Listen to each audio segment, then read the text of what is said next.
Red Bull gives you wings. एक नंदन रह सकने में.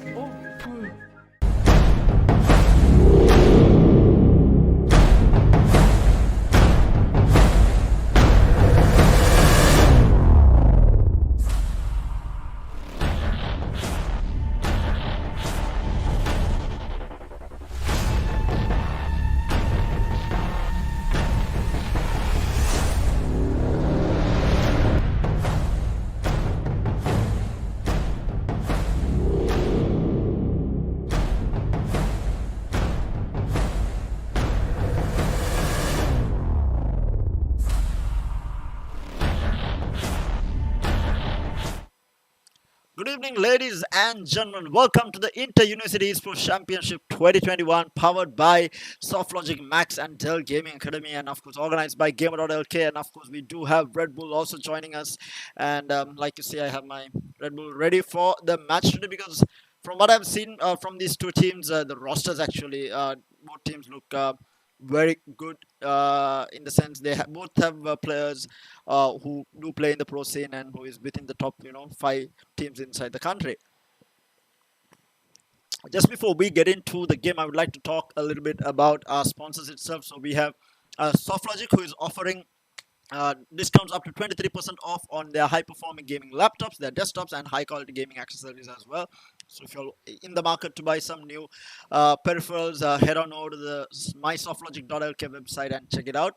Also, we do have Samsung. They have released the S21 series this year, which is absolutely bonkers in terms of performance. If you are a gamer, you need a Samsung S21 for sure. I mean, it is boasting of a 120Hz display, probably the best mobile phone display. I think this has been true over the so many years now, where Samsung consistently produces the best display in the market year on and year out, and S21 is no different. It is the best display out there in the market, boasting of 120Hz, and if you are a gamer, you need that 120Hz display for sure. And of course, if you are buying an S21 Ultra or an S21 Plus, you do get Galaxy Buds Plus free of charge with the phone. And if it's just the S21, which is the base version of the S21, you will get 50% off on the Galaxy Buds Plus. So head on over to Samsung SriLanka.lk if you are in the market for a new mobile phone. You will never go wrong with a Samsung S series, and S21 is the newest in the market. And I mean, come on, man, you'll definitely need to get it.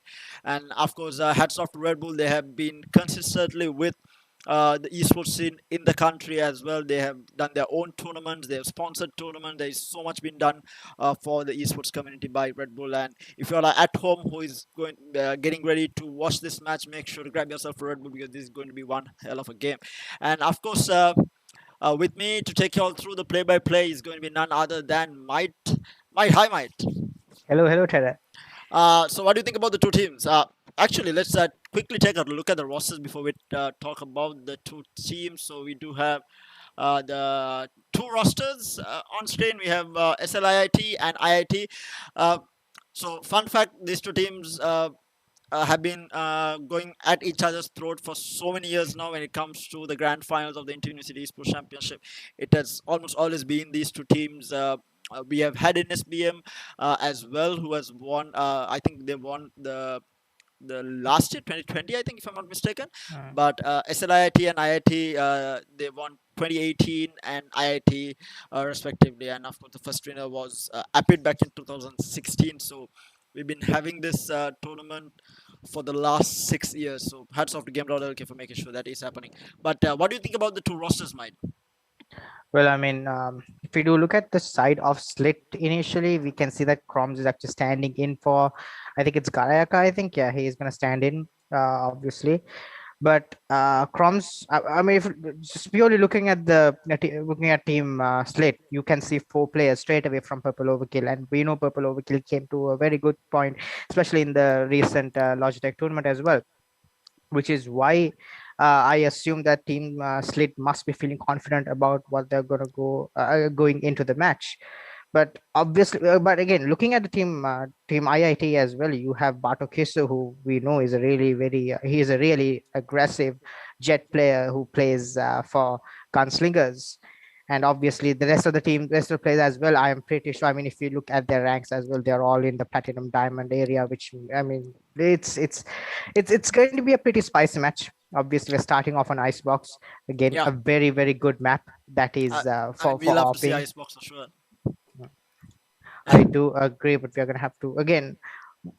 I'm a little hesitant to predict what the agent picks would be, because from what we've seen, usually Chroms likes to go for the Rays, Yeah. but Hawks too likes to play Rays on this map. But again, we know how Reyna is very powerful as well. I'm not sure whether, I mean, I'm pretty sure the duelist role is going to be set on the side of SLIIT to Chroms and Hawks, and Bartokisa would be taking over the duelist role on the side of Team IIT. And Why do you again, think that is? Right, I feel like almost in all teams, you take the high skill player, you put them on the duelist. Is it just because of the gunfights that the duelists have to take consistently, and is that why that role is normally reserved for the best, probably the best shooter in the team?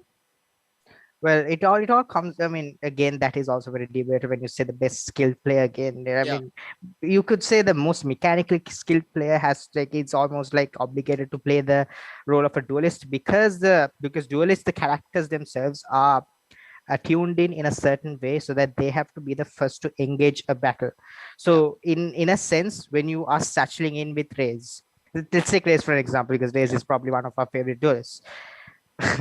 uh so if Raze is satcheling in, if you are a Raze and you're satcheling in, you have to be able to land on the site and win that first gunfight, so that the space that you took remains in the power of your team.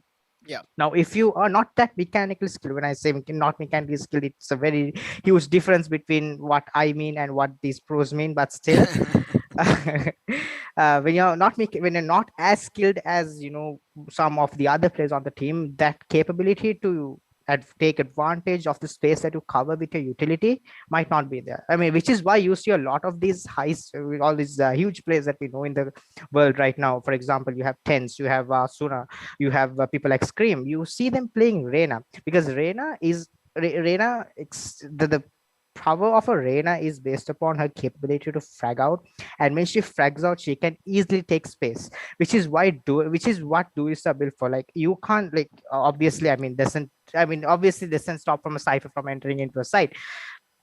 But when you are a Reyna, when you're a Raze, when you're a Phoenix, you have to take advantage of your ability to open up sites, which is why Yeah. you see a lot of these highly mechanically skilled players going up as duelists in their team comps, which means, like, again, which is something that again, this also goes against one of the most heated arguments that a lot of people have about duelists, which is you should go into site and die. Like, that's all right. No, it's not all right. You have to stay alive, because your utility becomes very useful in post plans as well.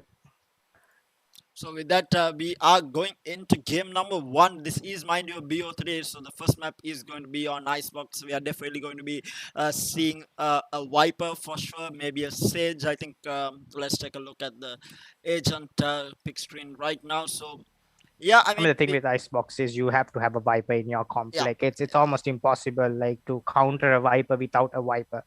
Mhm. And then obviously the lineups become very huge.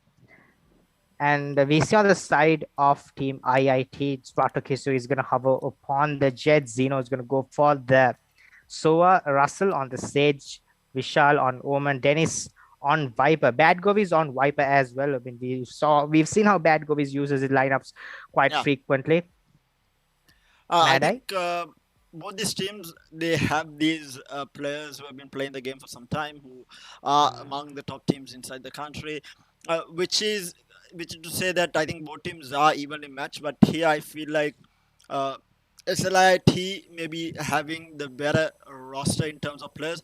But this is the interesting part about Inter-University and the mercantile and the inter school that GLK has year on and year out. Just because of the fact that uh, it's very hard to call games because these are not teams that play together every year. They come together. They come with new players. It is an area where newer players will be able to showcase their talents and also learn from better players inside the team that you're playing with. And I think I myself personally I love this tournament just because when I was in the competitive scene, I used these tournaments as a recruitment opportunity where I used to sit behind these new players who come in and start playing at the tournament, just to see how good they are. And when someone says there's this really awesome player out there playing and no one has heard about him, I would go and sit behind them and actually watch whether this guy is actually good, and then would turn around and try to recruit him to my team or the clan, or so on and so forth. And I think it's a great opportunity in terms of developing the esports scene in the country, because especially because players get like players who are semi decent tend to get a lot more decent because you're playing with better players at the end of the day, because you will have like in this instance we have the likes of Chromes and Batukesu from both sides, who are among the top two teams in the country, and that allows the players below them to learn something off of them, what they are doing wrong, to be able to get to that top spot. That is very true. Again, Double watching Vipers, double Sage, I think mandatory, right? ah, mandatory Sage and Viper on Icebox. Oh god, it is so annoying to deal with that. But again, looking at the comms, something that I would like to point out is again, SLIIT gonna go for a double duelist comp. We have Raze and Hawks. They tease me with that Reyna, but he's gonna go for the Jet. Obviously, again, Jet and Reyna, two very different agents when it comes to how they can be played and how they are played. I mean, after that 48 kill game of 100 Asuna, a lot of people would tend to think that Reyna is probably one of the best agents to play on Icebox, and I do agree because of her maneuverability against those, especially in A side, in that It's just maze the area. dismiss, right? I think Reyna is Yeah, just good because of dismiss. You're able to frag exactly. and immediately relocate after. Just you can just peek angles and get away scot free if you can get the shot down.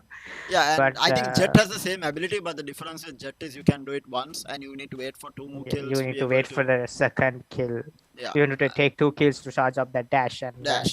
which is why you see a lot of Jets saving up that tailwind, so when they go for that first pick, which is again something that a lot of Jet is a very hard duelist to master. And again, this might be a little bit of a controversial opinion, if I may, but I think Jet's actually the hardest agent in this in the duelist roster to master. Mechanically, I When you think think yes, about right? it. If you think about it Mm, mechanically, because you need to be really good with your aim, and uh, it is less punishing to play Jet just because of his tailwind. But then again, but then if you're not getting advantage, if you're not yeah, getting full value out of that tailwind, it's completely useless. And again, you could argue with me saying it's very hard to learn how to play Raze because of you have to learn your satchel. satchel movement. You have to use they may make sure you learn how to get advantage, maximum value from your showstopper, from the pain shells. But we all know in our hearts that the hardest duelist plays Yoru because no one plays him anymore, and you do not want to play him at all. I hate Euros when they're on the other side, and I hate Euros on my own team, because if he's on my own team, he's absolutely useless, and then there's Euro on the other side, and then he's sleeping in behind me, and I still can't tell the difference in the sound cues when Euro plays. Yoru is just such an annoying agent. I think what makes Yoru so powerful right now, especially even in the pro scene, is that a lot of people don't really play Yoru, so that there's not much of a counter play that is really based upon him, unless I mean unless you are having unless you are playing for those sound cues. But beyond that, like if you do like learn to play Yoru aggressively, which is really hard by the way, like you know how to take advantage of the dimensional drift, which is again, I think Astra's ultimate, which is the Cosmic Divide, is probably one of the weakest ultimates in the game right now. Mhm. But beyond that, I think Yoru's ultimate can be really good when it comes to information, and taking space. But understanding how to use that to like get kills and try to take advantage of it by dislocating enemies. I think that's one of the biggest things that a lot of Yoru players would want to learn with the thesis that Riot is giving us about buffs to Yoru as well. Then again, I mean, Riot will want us to play Yoru because Yoru is seeing a very low level of play, especially even in the VCT level as well, which is why people have been clamoring for a lot more, I don't know, a rework of the character per se. Yeah, I mean, I feel sad because like Yoru had such promise when he came to the scene. A lot of people used like there was just this player who was built for outplays basically, and then like no one's playing him. So we were waiting for a reconnect. I think the last guy it was Russell on the side of sorry IIT that was DC'd. I think we should be able to start up the game now. It was paused because he had DC'd. Seems to be back. And again, going back to the two rosters, I think almost everything is equal other than the Omen to the race pickup on the both sides. Other than that, the lineups seem very even. Only worrisome fact for SLIIT is that they are playing this without smokes, other than the, I mean, if you consider Jet The Viper and and Jet the and Viper Viper. Cloud, yeah.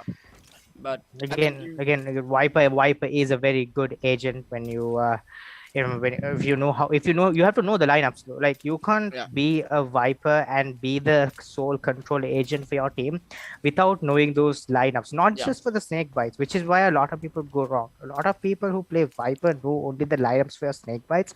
No, you have to learn the poison cloud lineups to say, toxic screen lineups. So obvious, like these are little things that people have to pay attention to playing Viper, which is why Viper is such a Viper's an agent with a very high skill ceiling. yeah. Again, Terra, I wanted to ask you, Yeah. how's KO? I mean, this game, I need new eyes after KO came in. Now it's like so many blinds. We were actually considering playing yesterday. So I was playing with a bunch of friends yesterday in the night. We were actually contemplating on playing 5 blinds at one point. Just to make sure that the enemy team switches off their monitors and play blind. You could just play Weekend's blinding light song and just, have 5 flashers on your team. Exactly, and KO.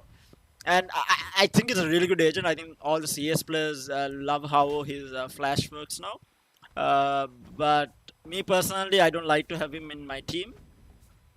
Majority of the time, that is. But he's really good against Killjoy. I think one of the most annoying agents that I found to play against was Killjoy, especially in that first gun round where you can't take that turret down, fast enough to be able to go into a site, and KO with his what do you call the knife that you throw? I can't The remember. 0 point. Yeah, you basically throw it in, and then KJ is absolutely useless for those seconds, and it's really good in maps like Ascent, where KJ in general sets up at B side, and it's so Very easy to true. take control. You have someone like a Brimstone, you smoke off CT and markets, and you throw the KO knife, and then you have complete control over the site. What are you going to do when you're running in with that type of utility into the site? So I I do think, agree. That is actually something that I've noticed as well with the rise of KO, especially in rank. yeah, Like when you have all these KOs in the lineup, like one of the things that I've seen and noticed, especially even in pro play and both ranked as well, is that there has been an influx of ciphers yeah, playing instead of killjoys now. There used to be a huge killjoy used to have the predominance when it comes to the sentinel pick when usually because of how it's because she's basically a lot more easier to play than Cypher. But mhm, now with the introduction of KO, like it's really hard for a Killjoy to like hold side unless you're someone like Cypher who can just run away or who can just place himself. He could set up in a site and just play in spawn. Just stand in yeah, spawn until the knife comes and you don't get detected, which means your utility is still available. Unlike for a killjoy, which you move out of range, the not only I mean you have to stay inside to make your utility work. And if you stay inside, you're gonna get suppressed. But if you are gonna go back into spawn to escape that radius of the 0 point, you're still losing all the utility power yeah, of yeah. that setup. I think KJ.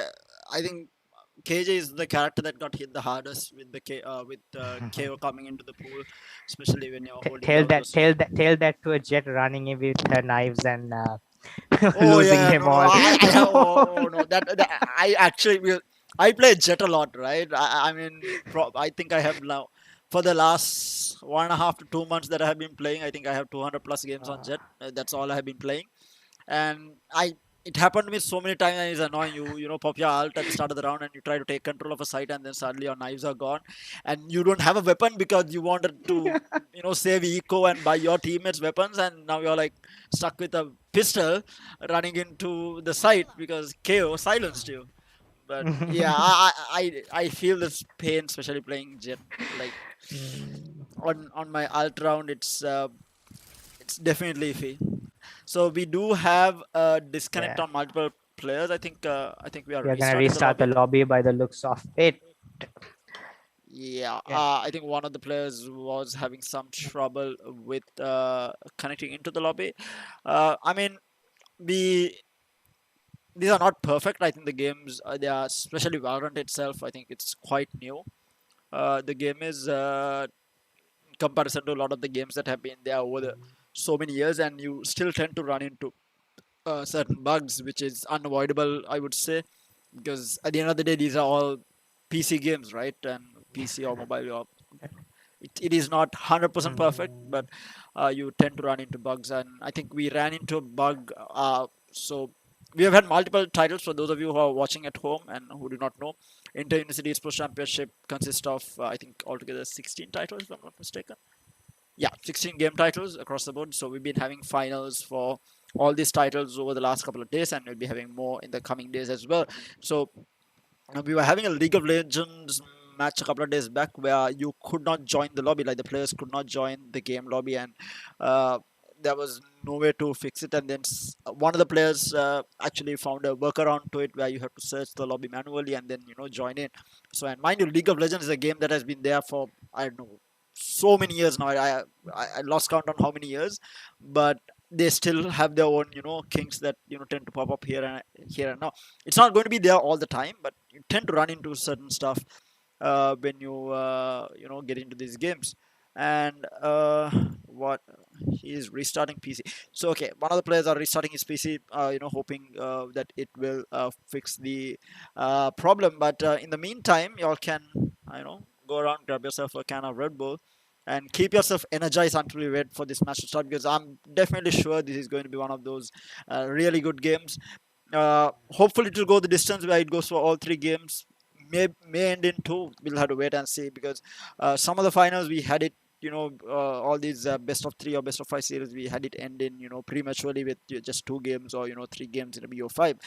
But hopefully this will go the distance. We always want to see that pressure situation and how the players adapt to it. And I feel like it is always easier to play BO3. I think a lot of the good teams like to play BO3 or BO5 because it allows you to uh, come back from a mistake, or just not doing well in one map, or just getting cheese started by something. You can always come back from it. And if it's like an MMORPG game like League of Legends, uh, and we'll have to it depends on what your game you're playing. I do agree, and also paying attention to the fact that Icebox was actually chosen by Team IIT, and which means they are feeling very confident on this map. The next two maps which I have in the pool are actually Bind and Split. Again, Bind and Icebox, my two favorite maps in the map pool already. I mean, can't wait the first two maps, which means we are going to play those maps, obviously. Split again, a very hated map because of I like how it. the gameplay spans out. But yeah, it's you either love it or you hate it. I But think then split is all about that mid control, right? I I think do the agree. problem is people don't like split is because during pub especially, a lot of teams don't play for that mid control. They either go into B site or A site, and it's very single track. But I feel like from watching gunslingers and Gunslingers played that day in the finals, in the previous tournament that was there. What I realized was split is all about that, mid control. You take control of I the do mid, it agree. opens up both sides for you, and it Mm. is a lot easier to get into sites afterwards. And And something that I always tell my ranked teammates: break the sage wall in mid. You don't yeah, have to wait it out. exactly. Break it off. A lot of sages put the wall in mid, and that's like they buy half the time of the round. Like break it See, off. It's just so easy. that again is the lower ranks that you play, because most of the times True, at higher true. ranks, Sage You does didn't have not to do actually that to use. me like that. Tara. No. What I'm saying is, okay, but Sage does not actually wall mid in the usual place that we Yeah. all see the Sage wall. I think Gunslingers, who was the Sage player? I can't remember who the Sage player was, but he actually never used the wall even once to cover up that mid area. He will use it to get high elevation, or he'll have these weird walls that he places so that it can't be instantly broken down. And so from I just got word from one of the referees, so there is a problem with the lobby where players can't join. So we'll be rehosting the lobby. Players are restarting their PCs, trying to get this bug fixed. So those of you who are watching, we won't be long. We should be starting shortly, so do bear with us until we get this lobby up and running. I mean, like I said, games, they tend to run into their own issues. Not all the time, but it happens. It happens because I think previous tournament we barely had issue with the lobby. I think there was one instance where we had, and even in this tournament, this is the first time that we have run into this bug. And these are not things that continuously occur, but you tend to run into it uh, at least once, somewhere down the tournament. But while we wait for the lobby to start, again, a huge shout out to Softlogic Max and Dell Gaming Academy. Uh, Absolutely amazing, alongside Red Bull coming in to sponsor the tournament, making sure that all these, esports athletes in the university arena, the newer players who are coming up, they have the opportunity to showcase their skill, because this is the time where you can prove that you're able to play at the highest level and be recruited by a team that is already established. And this is what most of the players who play in these tournaments are looking forward to. And talking about the sponsors, Softlogic is offering up to 23% off on all their Dell high performing gaming laptops, as well as desktop and high quality accessories from Dell as well. So if you're in the market for some new peripherals or laptops or desktops, head on over to the mysoftlogic.lk website and check them out. They are also offering 60 months installment schemes at 0% interest, which is absolutely amazing. It is of course on credit cards. All the leading credit cards are included in that. So if you are in the market for something new and you don't want to put up that cash up front and you want to go on an installment scheme, and 60 months is a lot, so you can buy a very expensive uh, laptop or desktop and not have to pay that amount right out. And of course, talking about Samsung, they are absolutely amazing phones. The S21 series, they have the S21 base version, the Plus and the Ultra. Obviously, I think Ultra is the best, boasting of the highest specs possible, 120 hertz display. This 120 hertz display is actually there across all three phones. The S21, the entire series has the 120 hertz display, and these are all 5G capable as well, because that is obviously the future that we are heading towards. So you don't have to worry about this phone being not being future proof. This is a future proof phone with the 5G, 120 hertz, the best possible performance that you can dream of. I myself, I love the S21 Plus. The Ultra seems the phone seems a bit too big for my taste, but here again, it differs from person to person. I feel like the S21 Plus is the ideal size for a phone. Some people love really big phones, and the S21 Ultra is not going to disappoint you, boasting of the best camera, the best possible specs that Samsung has to offer right now. So if you're into that, you can go for that. But if you're in for a smaller version of a phone, you can either go for the S21 and the S21 Plus. And obviously S21, right there in the middle of these two phones, is has a balance of both being a big phone while having some of the best specs in the mobile industry right now, and has a really good camera.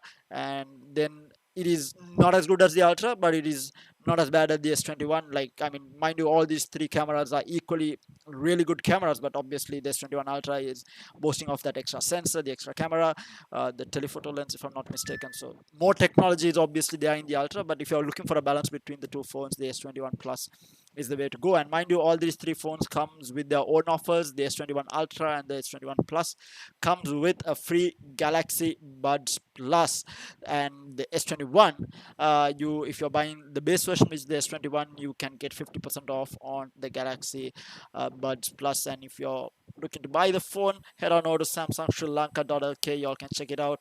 And mind you, these phones also come with a new customization called Game Booster, which basically you can run in the background, where every time you get into a game like Call of Duty or PUBG Mobile, you can activate it to gain the most possible performance out of the phone. So looking at the lobby right now, uh, okay, so apparently we are just waiting on the last player. I think now one of the players joined, another player can't join. Hopefully, we'll fix this issue and we can have a full 5v5 lobby. It'll be sad if it's going to be a 4v5 because it obviously takes away from the game. Yeah. But well, there have been situations where games are played 4v5 and it still becomes interesting because the team with the 4 players, they play at a They have different. nothing to lose, and Yeah, they then have they nothing to just lose. they walk They, into sight like all 4 people just and they sometimes it take 4 works. flash characters. Life is so easy. Or 4 smokes, you can go either way. 4 smokes or 4 flashes, and you just walk into sight. I think flashes are a little bit more interesting because the enemy team will have to switch off their monitors and just play on sound. I think it Display minus of sound, like I hear yeah. footsteps down my right. Yeah. I'm Guys, just I way hear up there. footsteps like right here. I'm going to just shoot. I'm blind, but I'm just going to shoot. You switch off the monitor and pray to God and Just play. enable your HRTF, and then that's it.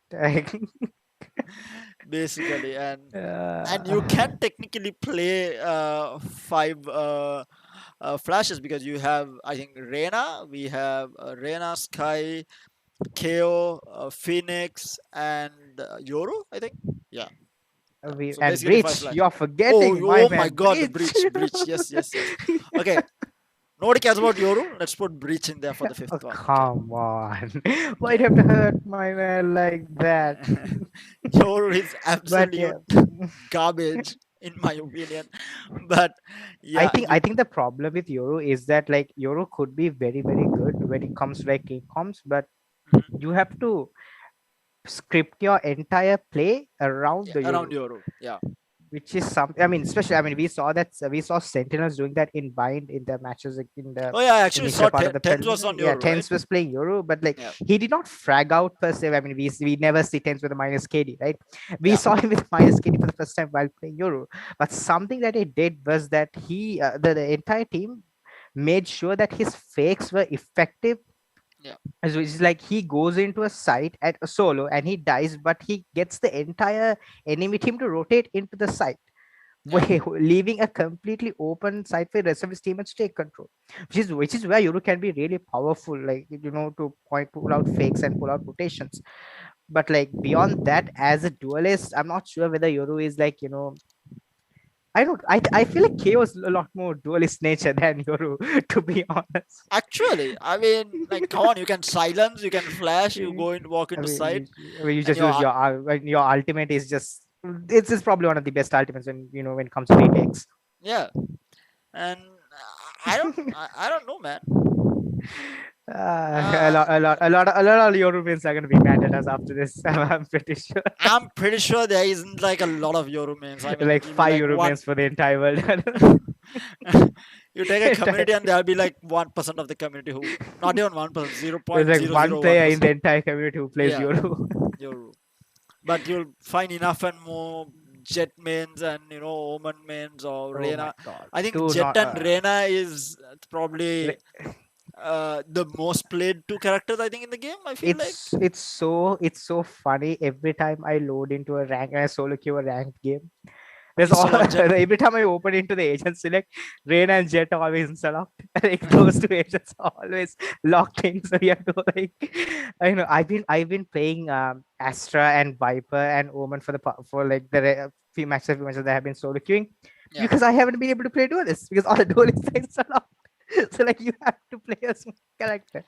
See, in my horrible rank that I'm in, like people actually don't install Jet or the duelist because they are not sure themselves whether they can actually pull it off. So now they're like, will there be a better player who will be good on the duelist? I mean, you have Jets who have their ultimate, the Blade Storm charged up for the entirety of the game. Doesn't Yeah. use it because they can't aim with it. To be fair though, when I started playing Jet, obviously I just got into the game. I had the Blade Storm and I was not very confident in using it. But now every time it's up, it's such a good skill to have just because it's accurate in midair, right? And I think Yeah. one of the biggest mistakes that a lot of jetmans do is, I don't know, personally for me, is that when you're using the updraft and trying to get pickoffs, if you updraft in one place, it's really easy to shoot you down. Mm, But if you're updrafting forward, like say taking an arc or jumping off somewhere, or mm. dashing while updrafting, it creates an arc where the enemy, it becomes a lot harder for the enemy to shoot you. But for you, it's not the case because your blades are accurate mid-air. So I And think, something that a lot of jetmans like have been learning to do recently is like go into the range, open other practice bots, like put a bot onto strafe and just updraft and use your yeah. knives. I mean, yeah, like to practice, your blade storm, which is something that I recommend a lot of jetmans out there to do, because like blade storm is probably one of the most, what sort of makes jet the most aggressive duelist right now in the Mhm. roster. And one of the easiest, I feel like Reyna and Jet are probably two of the most easiest agents to get aces with, just because of their I skills. Like mean, Reyna on I do agree that aces with jet is a lot more montage favorable than a ace with a viper. obviously, Like, it I is a mean, given, right? Your skill set. what does viper do? She throws out a snake bite, gets the enemies into double damage, and shoots them. Jet just updrafts, tailwinds. My God, knives here and there. Yeah. What does viper do? Stay inside the alt and just judge And then out the enemies. Reyna, you have unlimited dismisses on your alt, So and you just relocate after every it's kill with it's it's dismiss. so annoying how that it's the difference between hype of aces between the agents. Like uh, imagine, okay, you are playing brimstone, Yeah. you get an ace, and no Yeah. one's impressed. Yeah. You No no one's one's impressed. impressed. Impressed, You're like, not okay. technically. See, I think the problem is all these other agents, other than actually Reyna and Jet, right? They are not completely dependent on their aim Hmm, to get hmm, the ace, whereas hmm. even with Raze, right, you use your showstopper and you get an ace, or you get multiple kills with it. Not as impressive, right? Because you're not shooting them, you're getting it off Yeah, a skill yeah. which has AoE damage, and you're not as Mhm. impressed. But if a Jet gets it, he actually has to shoot them. You need to use Ah, your mechanical skill to be yeah. able to get those You are aces. Same with angering Jet. up a whole community of duelists right now. Yeah. I Walking on mean, no thin joke. ice. Okay, okay. I'm Okay. not Just wait till bashing. just wait till one raceman hears you telling him that there's no skill in taking a kill of a showstopper. Okay. No, no. Obviously, like using your satchels properly and diving into use that showstopper obviously takes skills, because I haven't even unlocked race because I have no clue. I tried it in the practice range, tried to use satchels. I still cannot master it, so I was like, no. If I pick it up, it's going to be a hindrance for my own team, so I'm not going to pick it up until I am able to master the satchel, right?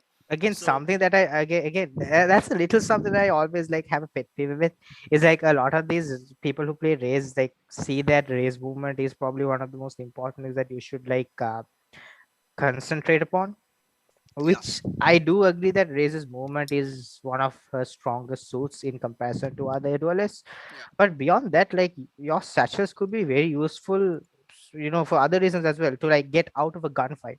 The amount of times I've peeked an angle with a satchel close by me so that I could just blast away when they start shooting is just it's just uncountable. Like, like, there are different ways to use agents, obviously, but then again, it's the fact that the whole race satchel movement, which has been sensationalized by all these content creators. It's not something that you always have to like pay attention to, which is some again, that is also something that I see with a lot of randomins as well. Like all they do is overheal. Like you have there's a dismiss, like there's another button in your arsenal which you can use. but with that, we have actually the game finally starting up. Hopefully, the lobby won't crash again. But we are back on to agent select, and I mean, obviously, the same agents are going to be picked. We have the Vipers, the Sage, the Soas. So, and of course, single duelist lineup on the side of IIT, which is just going to be Batukisu on his jet. But they do have Oban for the smokes, and on the side of SLIIT we have the double duelist setup with Chromes and Hawks on Raze, and the Jet that goes on that Viper, Dexter on the Sova, and Mad Eye on the Sage. So no, there is no difference in terms of agent picks from the initial time that this lobby was up. Obviously both these teams are very happy with what they had picked up, but This is definitely going to be an interesting first game just because of the fact that it's on Icebox. Icebox is always fun to watch, horrible to play on for a lot of players. A lot of players don't like it, but there is a story. If you have Icebox in your map pool, it gives you a free ban, especially if the other team does not know how to play Oh, Icebox. It gives a free ban, right? Because most of the teams or most of the players don't like this, and if the opposing team has a really good icebox, it forces them to ban the map. And I think you'll find that again, like if your icebox gets banned, you still have multiple maps where all the other teams are good at, but having that really good icebox map gives your team a free ban. And but here we do see that both teams seems to be comfortable with the map, so that's why the map was left open during the ban phase. And I think who actually picked icebox? It was the team IIT. So yeah, the single IIT duelist picked up. lineup is what they are going for. A toxin screen down belong as we're going into the match here. Toxin screen, the snake bite, the usual setup on the side of bad goes. Doesn't really net anything, no information yet. Playing that headshot angle up in the B main area. Xeno. See, they're So he playing did this the very spike. slow. I feel like, especially on Icebox, pistol round is one of the fastest rounds, where you just rush That aim is- most of the time, right? I completely agree. This is something very new we are seeing from a lot of these teams, is that you take a lot of time when you're pushing into a site, especially on a pistol round, because of the amount of space you have to cover. And Dennis is gonna try and walk into the side. Is this gonna be a fake out? We have Zeno with the spike just posted himself up in spawn. Let me down slowly. It's one of the players who logged in with a different account because of the bug that he had, which it's gonna be really funny to say his name. But Bad Goys has himself tucked behind this default box. This could be huge if he can escape the toxin screen. Does escape the toxin screen. Has 25 health as well. Hawk's gonna get tagged down through the smoke though. He's down to 34 HP. He's going to run back to his stage for a heal. The spike plant almost comes down. Does not get it though. The pinchers are going to push away. He's going to take down Zeno. Crumbs with the nice pincher movement. It's Bartok is just going to have to replace himself. Tailwind away onto the back of Yellow. Trades out. He has Crumbs and Let me down slowly takes kill out of Hawks, and that's going to be a 3v3 on side. Bartok with a nice shot onto Bad Kovis. It's a 2v3. Fight's going to go down. Mad Eye is going to get a kill out of Vishal. Mad Eye is able to get a kill on Bartokisu, but he cannot complete the 3k as Let Me Down slowly wins the battle against the enemy Sage, and that's the first round going in for the side of He Team definitely did not let his IIT. team down. A lot of fireworks there. Yeah, I mean, for me again, like the team going B at the start and playing it really slow, taking control of that side. And Batak is also playing it very patiently, not jumping in too early and losing his life. He was waiting for the perfect moment to pick. He got a couple of frags. I think it was one or two. I think he got one there. But he did manage to tag. Meanwhile, he's going to be a fast B push here. Bad Go is left alone to defend the side for the time being. Seems as if they are gonna switch up the entire strat and rush B in the second gun round, and why not? They have to be able to close out those distance when they're playing with those SMGs, and that's what they're going to go for quick plant. Make sure that they have the spike down, not let the raise use the pencils again. They escape the shock darts as Vishal well actually as got tagged very hard, but he gonna get a heal off of the Sage. And look at this. I mean, look at Dennis. He's already has his lineups out. He's just waiting for the right moment as Mada is gonna try and take away with his teammates. He's gonna get taken down by Vishal through Yellow though, and Vishal is gonna spam away with that Spectre off place. He's gonna take the fourth easy. No, he's not, but Crumbs is gonna get taken down by his teammate Bartokisu with that 4-second Spectre, and that's a second round for Team IIT, obviously. Expected round there for Team IIT. I mean, they want. I mean, to they make it went for a quick full there. buy as well, right? So definitely going to be an easy round for them. If they had lost it, it would have been really bad for them. But they did go for the full buy, and they managed to. And I do like how they switched up the strat to like just quickly run into B and Yeah. just get that plant down and play those Changing post up the plants. pace. Ah. They Oh, weren't but expecting that, right? yeah, they were not, because Bad Quiz was alone in sight, and oh man, I can't wait until KO comes and takes care of these post plant situations.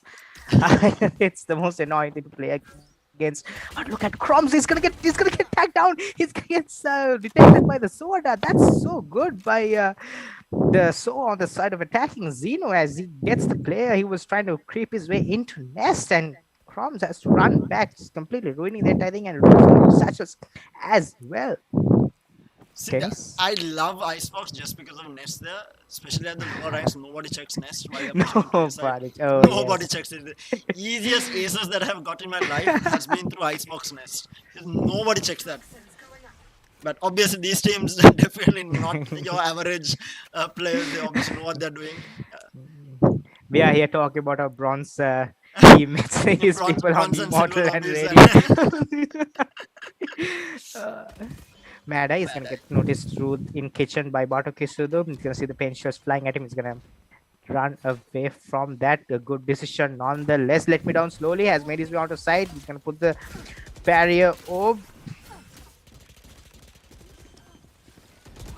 Hawks gets a pick off water. Batokisu with that positioning up on that screen's area. Hawks is inside. Dexter's gonna take a kill onto Vishal. Obviously the gun round for them here. They have to win this. Zeno almost gets taken down. Get taken down by Hawks. It's a 4v1 and Dennis with the annoying lineups on him. It's gonna land, but he's gonna get the kill. That's so unfortunate. But Dexter is solo. He might be able to do this. Dexter. Oh, that is unfortunate. The spike had been half and did not work in his favor as Dennis is gonna get taken down. I mean, that was a free round for them, so I mean, they didn't. I do agree, but and look at the amount of damage they did in that round. That's 3 players down. That's a lot of investment that they have to make. And look at that. Chroms is already investing into a Spectre and full shield, and he has no money for the next few rounds. Mad Eye too is stuck in 1600 credits, which means he'll have to go for the Spectre as well. Hawks on half shields. Okay, let me down slowly. Not something that you see all the time. Bulldog again, a really good gun when it comes to long range battles. We used to call it the SMG operator because that burst on the right click is just so annoying. But Zeno again with those sorry conducts doesn't really get anything though. He's gonna use the owl drone. Oh, but it does see bad go. Dexter's gonna take a kill onto Batakisu in mid. That's gonna switch up everything. I'm not sure whether they've seen the spike here. No, they have not because they're not converging upon it. Again, I love how slow IIT is playing this. They are waiting for team SLIIT to make a move on them. But the problem with that is team SLIIT is playing that exact same game. They're like, you want us to make a first move? Yeah, go ahead. We are not going to. And playing this waiting game so well as Dennis is gonna take out Hawks. That is gonna put a wrench in the nail box as Dennis is gonna try and go for a plant here. He's gonna go for the spam for the default box. Doesn't get anything. Dennis gets the spike onto him, dropped as well for him to go for the plant to charge up that Viper's ultimate, but does not, as Zeno is going to take him down, but Dexter's going to get traded by Zeno. Showstopper by Chroms, 2 people, oh my god, he trades his life for 2 kills, and that's all he's done his job, but it's down to Vishal in a 1v2. Can he do it? He sees the stage, but Mada has the better angle, and that's the Vandal doing the job, and that's the second round here for the side of Team SLIIT. Evening things up. It's 2-2. Chroms, man. Chroms and Vishal both fragging hard here. Chroms with 6 on the side of SLIIT and Vishal with the 6 on IIT, that is. I always get these two mixed up because it's SLIIT and IIT. There's an SL in front of IIT. It's all IITs. Zeno with the recon dart. That average Jonas lineup he's gonna try and they have gone for half buy on the side of IIT. A little bit of a half buy. Yeah, they're gonna go for 2 sheriffs, 1 ghost, 1 classic, and 1 spectre. Obviously, Vishal being able to invest into an SMG because of the fact that he had racked up quite a few kills. But Batukis with the knives is almost takes the kill, but he's left with only 2. He's gonna have to exhaust them as he does not get the kills onto Chroms. But the Viper Speed is invested here by Dennis. Just something interesting here. The man is gonna get a kill onto Vishal as he was trying to get a little too overzealous. Oh no, Chroms' boombot just chased Batukis. That is so unfortunate. The boombot as Chroms is gonna take down Dennis through the Viper Speed. Sage wall used here by Mad to go for that quick defuse, and it's down to Zeno in a 1v5, and not the best weapon to do it. And he has everything coming at him. He has shock darts, he has pinches, and he has bullets flying at him, and that's all he can do is die. And that's the third round for Team SLIIT. So the other thing, right? This is generally attacker favored map, and SLIIT managing to take 3 rounds already is definitely going to hurt the side of IIT. And this is, mind you, IIT's map. Uh, their pick as well, so they're not going to be happy with this as of now, at least for the time being. Because again, it's an attacker favored map just because of the amount of angles that the defenders have to cover. It is normally a very attacker favored map. Portuguese is going to get himself all the way up onto the top of tube there with the quick updraft and dash, but he's going to have to fall back down. Again, that used to be such a powerful move. Crumbs is going to get spotted up in nest again. Crumbs trying to go for that sneaky little play we're talking about, but gets spotted and he gets taken down. That's an advantage on the side of the attackers as they once, are. Right? You can do that once. Yeah, you can't do that multiple times. That's a very high risk to do them multiple times as the owl drone gets taken down. But okay, so he's going to move himself into side using this rope to maximum advantage, as they've already inside, and they're going to go for a plant by the looks of it. Yes, Vishal is going to. They're not still waiting for the plant. Oh, it seems as though we are waiting for the Viper's poison cloud to fall, and the Hawks is gonna get he's gonna get beaten by the recon dart. That is such a good team play by Team IIT. It's down to a 2v2. Vishal is gonna take down Dexter as Mad Eye gets taken down by Batukisu with the nice aim. Batukisu with that 3k on the round he takes down Bad Boys. That's the third round. IIT equalizing the rounds and proving that they are capable of going up against this SLIIT roster. Batukisu with absolutely got TIM. They are first with the wall bang on to Hawks there, and then a lovely couple of headshots onto who was it actually? It was onto Dexter. It was onto Mad Eye and Bad Boys. Yeah. Just absolutely really well played by him. It's just. I mean, I'm liking what I'm seeing from Team IIT here. What they've done is they are playing as a team very well because they are waiting. They are using the utility to the maximum advantage. They're waiting for the poison cloud to fall. They're waiting for the recon darts to go into sight, and that's something that you have to notice. Is like as a duelist, like something that's really hard. Like a lot of people get to misconstrue is that all this duel. Oh, Batkisu is not letting me talk. He's just a highlight maker. As he's gonna try and get the kill onto Crumbs, but Crumbs and Hawks and Dexter on side are gonna hold it with their life.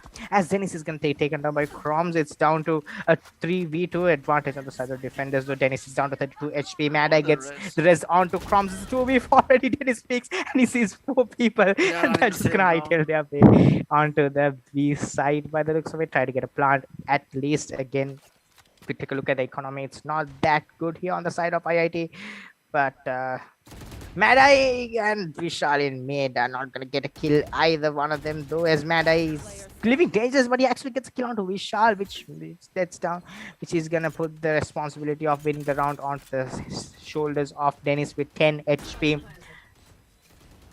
as he's gonna hide himself in the cubby, try to do at least a little bit of damage. Again, the spam shots almost gets him killed, and Mad Eye with the spam through the box is gonna take a kill. That's the 4th round here for Team SLIIT.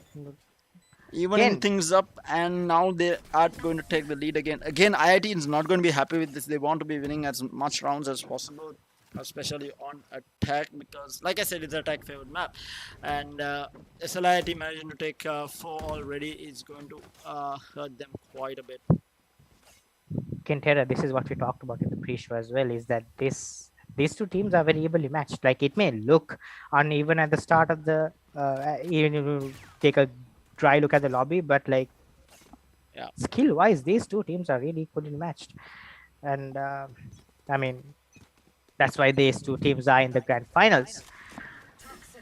For sure, but I think again we'll have to wait and see in the next half how SLIIT will do during attack, because by the looks of it, even though it's an attack map, but look at Crumbs, man. This guy's in the spawn. Oh my god, he just walked into belt and got the spike carrier down, and he just advances further onto their spawn and takes down Zedo, who was just camping up in their spawn, which is gonna put the responsibility of the rounds on the Mad Eye, shoulders on top of Mad Eye.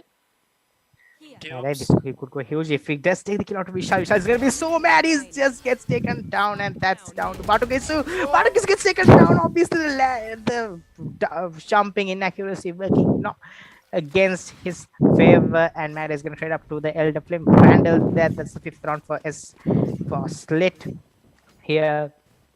There is a bit of a delay when you're jumping down, right? Before you are able to get your aim back uh, properly, and Mad Eye just gets free shots onto Batukisu. RNG gods weren't in the side of Hawks at that by Batukisu, beg your pardon, at that particular moment. But Crumbs, man, this guy is just aggressive. As Zeno is gonna thrown up onto the B long I area. heard the knives. Look at Batukisu. This guy's like, wait, I'm not gonna wait for the drone. I'm just gonna walk in. I am the human drone, and he just walks in with the blade storm. The sword as a scene gets 70 HP through the toxin screen again. Something that we always have to mention to a lot of players is that the hardest fury is gonna be used. Batukisu, that is unfortunate. Mad Eye gonna get a kill onto his Hawks, gonna get a kill onto Vishal. It's down to Zeno in a 1v4 again. Not the best of situations for him as he gets taken down. That's a 6th round for Team SLIIT. That was just unfortunate. I think it was a really good read by Dexter there. He knew at least one or two players are going to be behind the box, and because he didn't get his recon dart information to use that ultimate, but he just got really lucky with that first shot on to Batukisu there.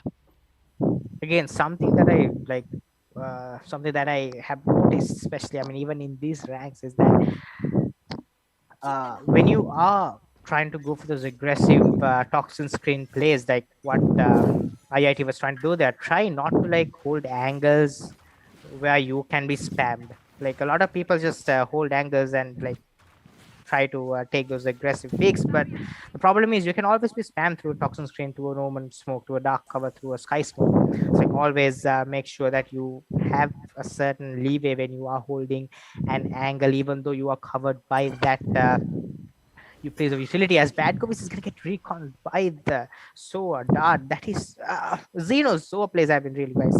I do agree with that, but the spike is still in spawn. That is an interesting little look, as they are not. I mean, they've taken quite a bit of space up here on the A side. They might have forgotten the spike. Oh, no, they haven't. They actually dropped it after picking it up. So they are trying to take control of a site and then decide which way they want to push in.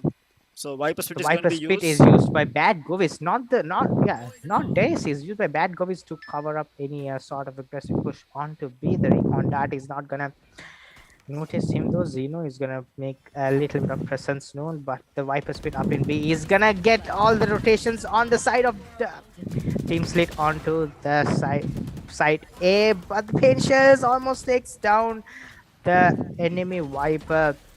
The showstopper is gonna take down SLIIT now. Slowly Comes is gonna get the third part of this on the fadeaway as well. Hawks is on top of the Viper Spit. Can he do something here though? As Mad Eye is gonna spam down Dennis with that, and it's down to a 1v4. It's just Zeno, and I feel bad for Zeno. Zeno has been left in all these 1v4, 1v3 situations constantly, and this man cannot get enough of it. He's gonna get the kill on Mad Eye though. Oh my god. What a flick. This man must have broken a little bit of his wrist spoons as he was trying to go for that flick right back onto Crumbs. But still, the round goes in the favor of SLIIT, and that's the 7th round for them as well. SLIIT seems to be running away with the game right now, especially since it's Icebox. 7 rounds to 3 going into the last round before the half. No, actually the last 2 rounds before the first half is down. And we see the first operator pick up. It's going to be on Hawks on the side of SLIIT.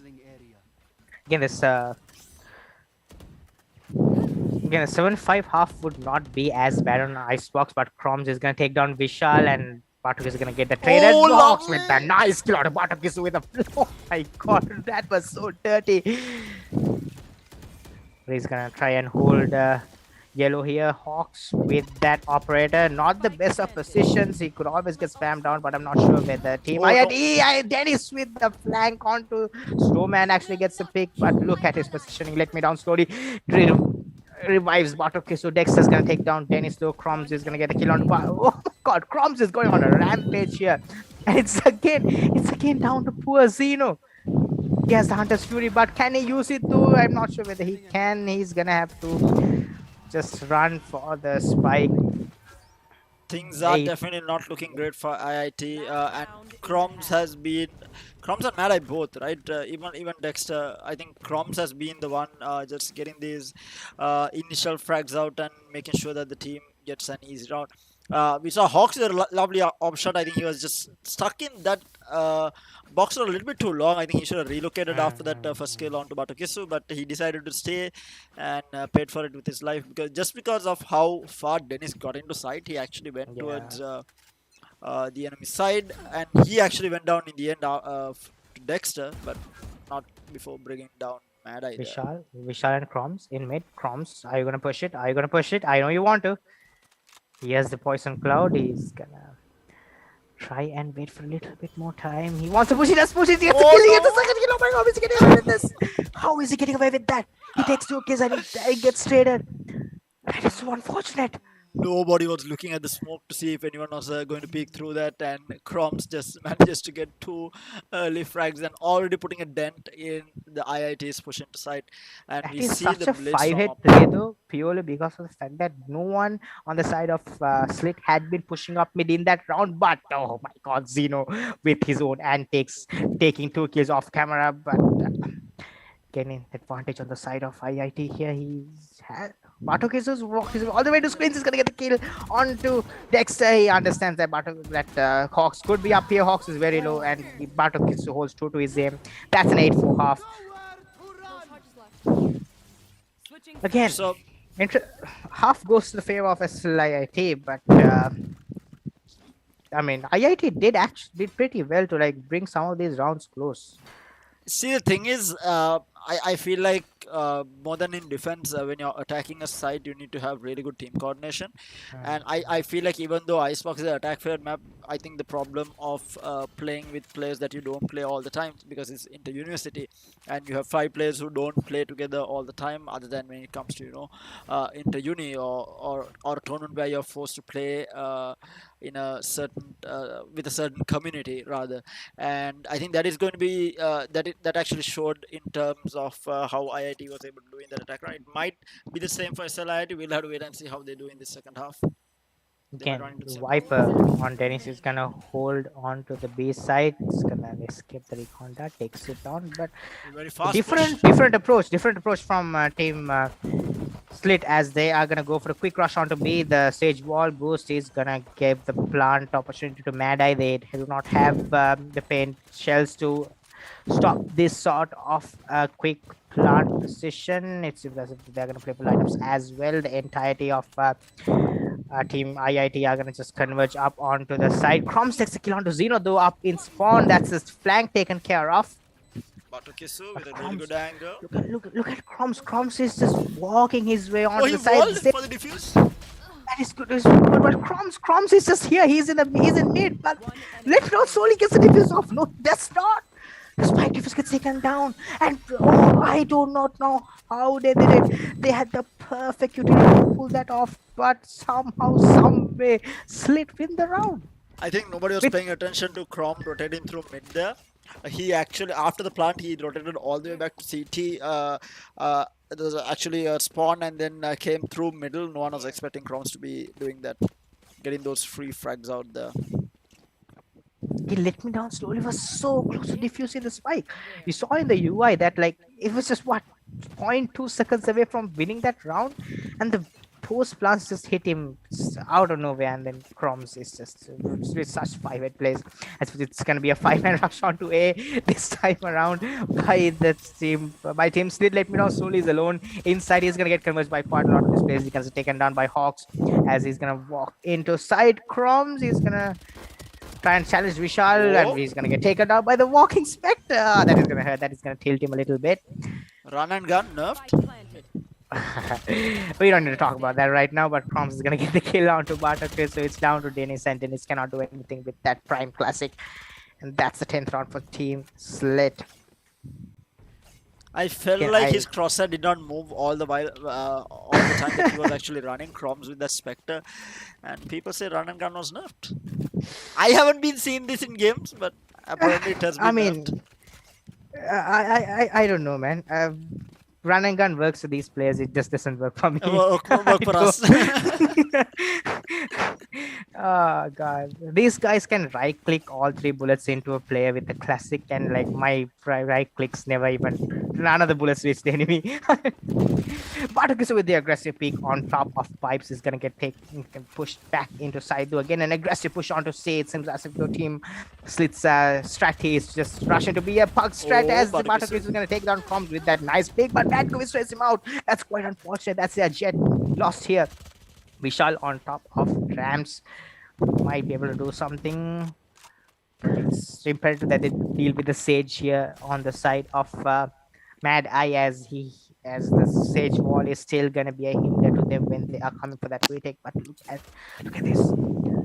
Noise Technically, with the cutting better on the buy side on of the Team side of IIT. The noise cutting on the side of IIT has actually pushed down Dennis back into the B side, which means it will be a quite weaker defense here. On the A side, the Cloudburst is going to cut off attention from Vishal onto Rams. Mad is going to go for a quick plant. Slow up placed here to stop another push. Vishal slowly walking up Rams. Doesn't see anyone, though he's going to try and call out locations of his teammates. Mad Eye playing close, playing safe, but look at Daddy. Look at Zeno. Look at Zeno. Zeno might be able to go huge here, but Dexter knows it. Dexter has read it. Dexter has it in his mind. Let me down. So it's down to him in a 1v4, and he cannot do it as Mad Eye with 3k on the round. Wins it out for his team.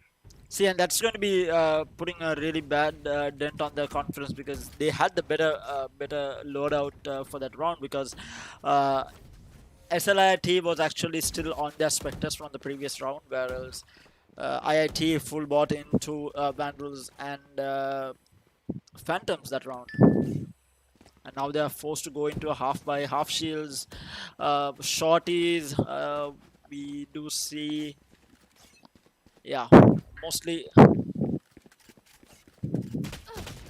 on those sheriffs there. Oh, Dexter just slaps Batukisu off of that Down with the shorty. He's going to peek through the smoke, maybe? No. Let me down slowly with that shot here. The sniper maybe gets a kill onto Mad Eye. That is going to be tilting, but he gets spammed down to the dark cover, and it's down to poor Dennis in a 1v4. With a sheriff and a dream, which was shut down. All he can do is die. So now match point for SLIT in this match number 1 of the Grand Finals of the Inter-University Esports Championship.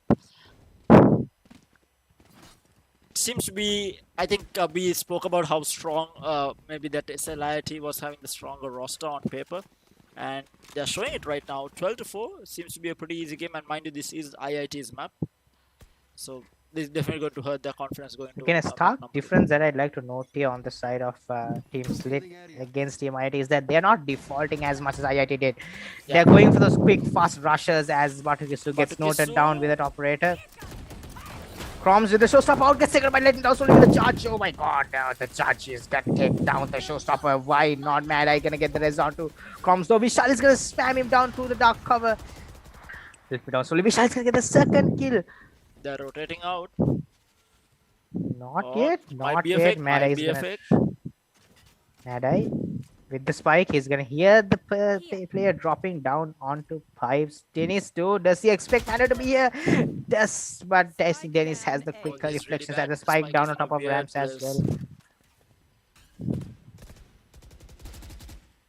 Dexter trying to spam through the pipes, gets a kill onto Dennis, and that's a 3v.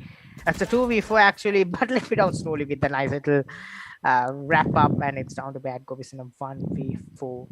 It's gonna wait for Let Me Down slowly, but Let Me Down slowly lets Bad Govis down real hard onto the ground. And that's the 5th round for Team IIT. Can they make it back though? Come back? Is it real? Is it real, Terra? Too soon to call it. I mean, they have to win 7 different rounds in a row now. Going to be a very hard task, especially on defense on Icebox, and I think SLIIT has been playing this the way it's supposed to be played, the way that Icebox is supposed to be played. I think they have really defaulted on this map, and they are playing A side, which is obviously the easier side to push if you're on attack. And Viper Spit going to be used. Dennis with the preemptive Viper Spit up in B long actually takes a lot of control. The Sova drone is gonna push him away though, which means he'll have to stay back a bit. They're still going to push this. That is the question. Is IIT actually planning on still pushing into this? I would be surprised if they actually do. But look at Crumbs. Look at the amount of space he's taken. He's just cleared everything from this nest area. But Litmidal Soul is holding. Litmidal Soul takes the kill. That's their main entry fragger down. Madai. It's going to make a little bit of noise. But look at this aggression up in mid. Hawks is going to try and walk himself onto that B side through that mid. The operator on Batakisu doesn't get anything. But he sees the players though. He's going to try and walk a little bit front so that he can escape the sideline, the side blockage of the poison cloud. Madai. The recon dart is going to give them a little bit of a false sense of security that there's one on side. But oh no, what are you doing? Let me down slowly. He was playing so well, but Batakisu redeems his team. That's the kill down. But look. Then Dexter is going to get taken down, although he has made all that leeway onto the back of screens. Hawks, maybe actually. Hawks. Oh no, he gets traded. And it's down to Bad Govis in a 1v3. 8 seconds remaining. Gets the first kill. So he does not get the second kill. Zeno takes him down. That's a 6th round for Team IIT. So Perera, did I tell you the story? Did I tell you the story about how Team IIT came back against Team SLIIT in IIT in that grand final? It started off at 12-6. Okay, they were on defense. 6 more rounds, man. 6 more rounds. It's definitely something really hard to do. But I mean, I'm not going to put it past them.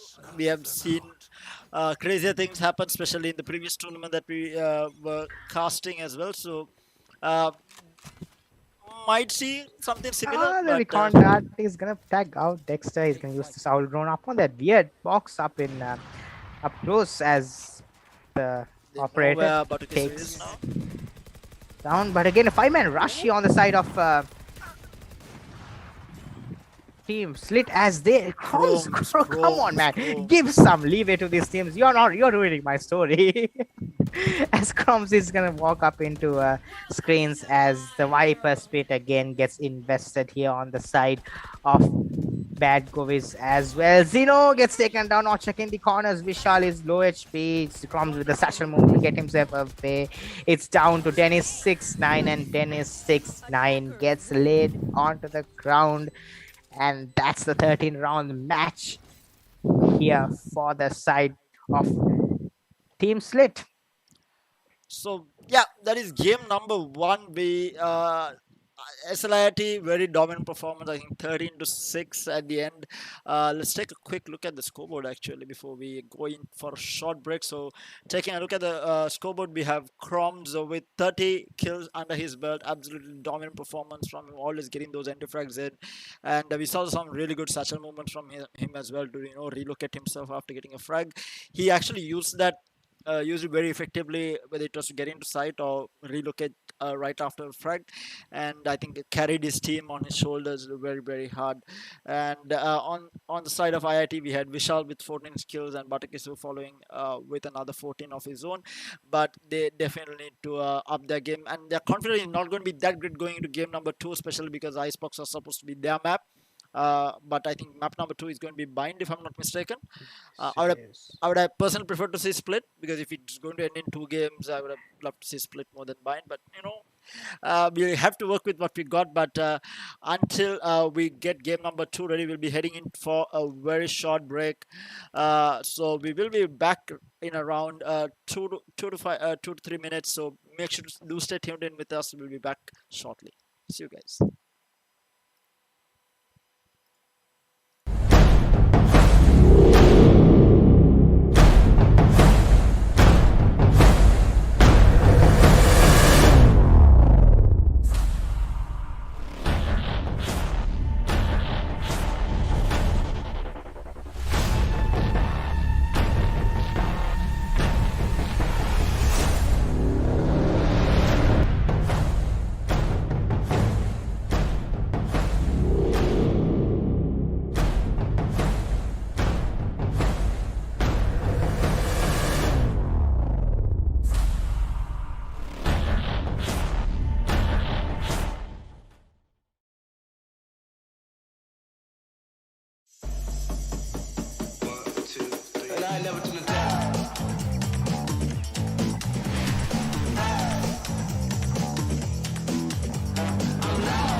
Red Bull gives you wings.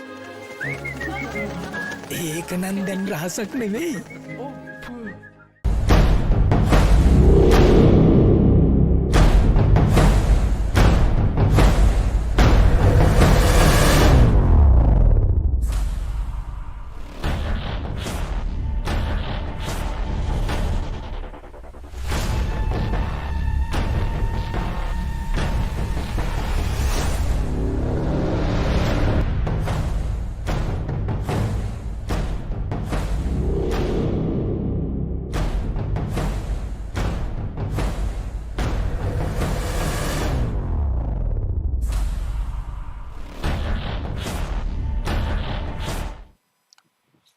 Hello and welcome back, ladies and gentlemen. We all are joining us for the Inter-University Esports Championship 2021, powered by Softlogic Max and the Dell Gaming Academy, and of course Red Bull as well, giving you wings and keeping you hyped up throughout these grand finals that have been happening throughout last week and going to be happening throughout this week as well. And of course, the entire tournament is organized by Gamer.LK, making sure we have these tournaments year on year out to showcase our skills. All these sports athletes are very privileged to have an organization like Gamer.LK, making sure that everyone has that uh, show basically stage to showcase their skills. And of course, this is the sixth consecutive year that the Inter-University Esports Championship has been happening. And just talking a little bit about our past winners, in the first inaugural one back in 2016, which was at BMICH, was won by Appet, and then 2017 was won by ICBT, which was at Trace Expert City, if I'm not mistaken, and SLIIT in 2018. I think this was also at Trace. I'm not entirely sure. Then 2019 was won by IIT, which was at Stein Studios for sure. I think probably one of our favorite venues as well. Stein Studios, absolutely amazing atmosphere inside that place. And of course, 2020, which was held online, obviously due to the pandemic, which is ongoing, was won by NSBM. But looks like this time around we might have a new champion, or rather either SLIIT or IIT taking back that trophy of being the best university esports team out there. And talking about our sponsors, of course, Softlogic Max is offering up 23% off on all high performing Dell gaming laptops and desktops, as well as high quality accessories. So if you're in the market for new peripherals, a laptop or a desktop, head on over to my softlogic.lk website and check out all the offers that they have. And they do offer 60 months installment schemes with 0% interest on all leading credit cards. So head on over to their website, or you can head on over to their stores, the Softlogic or the Softlogic Max showrooms, and check out what they have to offer and what discounts you will be getting. And of course, not forgetting about the Samsung S21 series, which is 5G enabled, boasting of 120 hertz display. Obviously the best display in the smartphone market. Samsung, whether it's their S21 or the S20 or their older series of phones, every year they have the best display that is on a mobile phone, and this year is no different with the S21 series. The best display out there with 120 Hz display, which is absolutely essential if you are a mobile gamer, whether you're playing PUBG Mobile or Call of Duty. This is a must, or even MMORPG like Mobile Legends, which is becoming really popular in the country and the South Asian region. You do need that crispy display to game on. And mind you, these do come with some offers as well. The S21 Ultra and the S21 Plus, if you are buying it, will come with the Galaxy Buds Plus FOC. So free of charge Galaxy Buds Plus is obviously going to be nice to have. And if you're buying the base version of the S21, you will be getting 50% off on the Galaxy Buds Plus if you are buying it alongside the phone. So head on over to Samsung Sri Lanka.lk to check out the offers and the phones, and obviously all the specs that the phone has to offer. And they do also come with a game booster optimized software, I think. And mind you, this is basically boosting your performance of the phone during the time that you're gaming. Obviously it will have an effect on the battery, but it will give you the best possible performance from the phone. So if you are a gamer, I think S21, the entire series, is the best way to go. I personally prefer the S21 Plus. If you But you cannot go wrong with either of these, all three of these phones. So if you're in the market for a new phone, S21 is the way to go. I think my Red Bull is actually, I need to grab another Red Bull. But with that, I think we are ready to start the game. So joining me again for game number 2 of this grand finals between SLIIT and IIT is going to be Might. Hi, Might. I actually need to. I think your mic is muted. I cannot hear you. Yeah, it Okay. was muted. Oh, that is that happens to all of us when you're using Zoom. The Yeah, I amount think of my times cam I've is off. spoken with my mic muted, especially even in online lectures, is just unfathomable. See, the good part is I never had to have my mic on during my online lectures. Ah, you are so lucky. The amount of times our lecturers just tell us to just they beg us to unmute our mics and answer, and you just feel bad, so you like unmute and say yes, understand.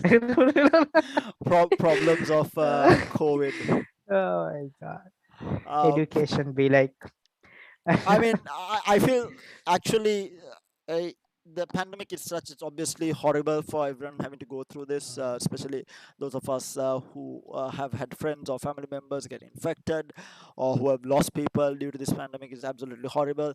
And I think the best option for a lot of the people and all the gamers out there is to make sure that you stay at home, stay safe. Unless you're really forced to go out, just stay home and game on, and make sure you get your gaming just hours in, because grind to radiant, man. Just I just, mean, you will just get to radiant. you will never get a better opportunity like this to grind your rank, right? Whether it's your Valorant rank or League of Legends or Dota 2 or Apex or whatever the title that you're playing in, this is the best possible time to grind, when you're actually forced to stay at home and no one can say anything when you're gaming for hours and hours on out, because you're actually staying home. Just in case neither me or Terrace said that, in case your parents or someone responsible asks us, neither me or Terrace suggested that. Okay. We just read it off somewhere. But yeah, and Yeah. but for sure, like, it is a lot better than risking anyone's lives. Just stay at home, keep yourself safe, and make sure to grind your MMR, man. I think this is the best possible time for sure. And with that, we do head into agent select for game number 2. Where do I have the teams right here on screen?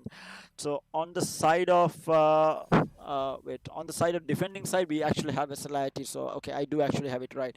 And on the attack side, we have IIT. So IIT obviously needs to win this map to even things out.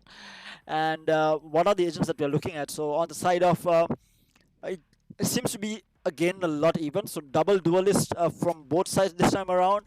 So we have a Raze on the side of SLIIT and a Phoenix on IIT, but Killjoy on both sides, as well as the SOA. So Omen as well. So the only difference is actually the duelist, which is Phoenix and Raze. Again, interesting switch up here to go for the Phoenix on the side of the NX69. I mean, he was playing Viper earlier with the double controllers. They are going to try and switch it up with, I mean, double do is always a very good sort of lineup when it comes to buying, because of the fact that you have cannon. It's because of the quick switch ups in rotations that you can do, especially in blind. But Bartok is here on the side of Jet. He's gonna walk up. We will talk about the difference in duelists later on. But Chroms, oh my god, did you see that? The SOA drone actually pushed away the paint shells. That is just something. That is something I've never seen. But yeah, the SOA drone actually just pushed away the paint shells, which doesn't do a lot of damage to Bartok. And Chroms is gonna drop out onto the side, giving control of Hookah to the side of team IIT. Russel here. We have 2 killjoys. Oh my god, this is going to be a fest of turret kills. Do not hope to see that, but Crumbs is gonna get picked by Dennis. Is gonna get taken away. Batakisu with that well-timed pick on top of him as well. Three people on the side of Batakisu with the dash on the side. Bad Kovis gets taken down while inside the container. Batakisu with the third kill onto Hawks is down to Mad Eye in a 1v4 play. Switching on to the Omen from the Sage in the last game. Dennis is rushing him down. Nice awareness by that spam to the crowd to get the kill. Mad Eye waits 2 kills. He's down to 22 HP too. And that's all he will be as Russell switching on to his main account from that little cute account that we saw. Let me down slowly as he's gonna get that final frag. And that's IIT again winning the pistol round. I think they are really good in their pistol rounds. It feels like they've won both, and Batakisu with the 3k there upgrades into full shields and a Spectre going into round number 2, and obviously SLIIT is on a full save by the looks of it. Yes, indeed. And Terra, I think you'll have to increase your mic volume a little bit. I'm not sure whether Wait, our can't you viewers hear me, can or- hear you. Well, there. It But just might be me. in the meantime, we have team. We have a stack key on the side of team SLIIT as they have posted my this up in God, A, no but wonder 0-0 as he waits for the TP, gets 2 kills. Hawks is going to trade him out, though it's a 3v4 actually, and the Spectre's going to go to Dexter, not Crumbs. I thought Crumbs, yeah, but Crumbs has been taken down. Dennis with the curveball out into long, doesn't see anything. Dexter has himself posted up here, though. It's gonna be interesting how this starter is gonna tag him out first, but Dennis almost gets a freebie onto the Omen, but the paranoia has been used by him as Bad Govis and Hawks are stuck up in the hookah entrance, cannot being able to enter the crowd burst, blocking any sort of possibility for them to get into sight as well. The curveball as well, but look at Batakisu with the jet plays, but Russell and Dennis are going to be the ones taking those kills, and that's the second round here for the side of team IIT. Again, this is a very attacker favored map just because of the teleports that are available. You can always switch between sites very fast, and IIT hasn't made use of it right now, but I really like the play from who was it actually? It was Zeno who was waiting out the TP coming in from SLIIT through A site. They actually lost to just teleporting through and trying to cross into hookah there. The recon dart up into short, doesn't get any information. Free round for IIT. This bonus, if they are able to do a lot of damage in this bonus, it would be really useful, as Zeno is going to charge up his ultimate with the ultimate of Mad Eye, going to get the kill on to Batakisu. In the meantime, though, the run it back is used by Dennis to get into sight. He's going to cover a lot of space. He's going to get the kill. No, doesn't get the kill out of Hawks, but there's quite a bit of damage. Zeno's going to complete the kill, though. Vishal is going to take the kill out of Mad Eye up in U-Haul.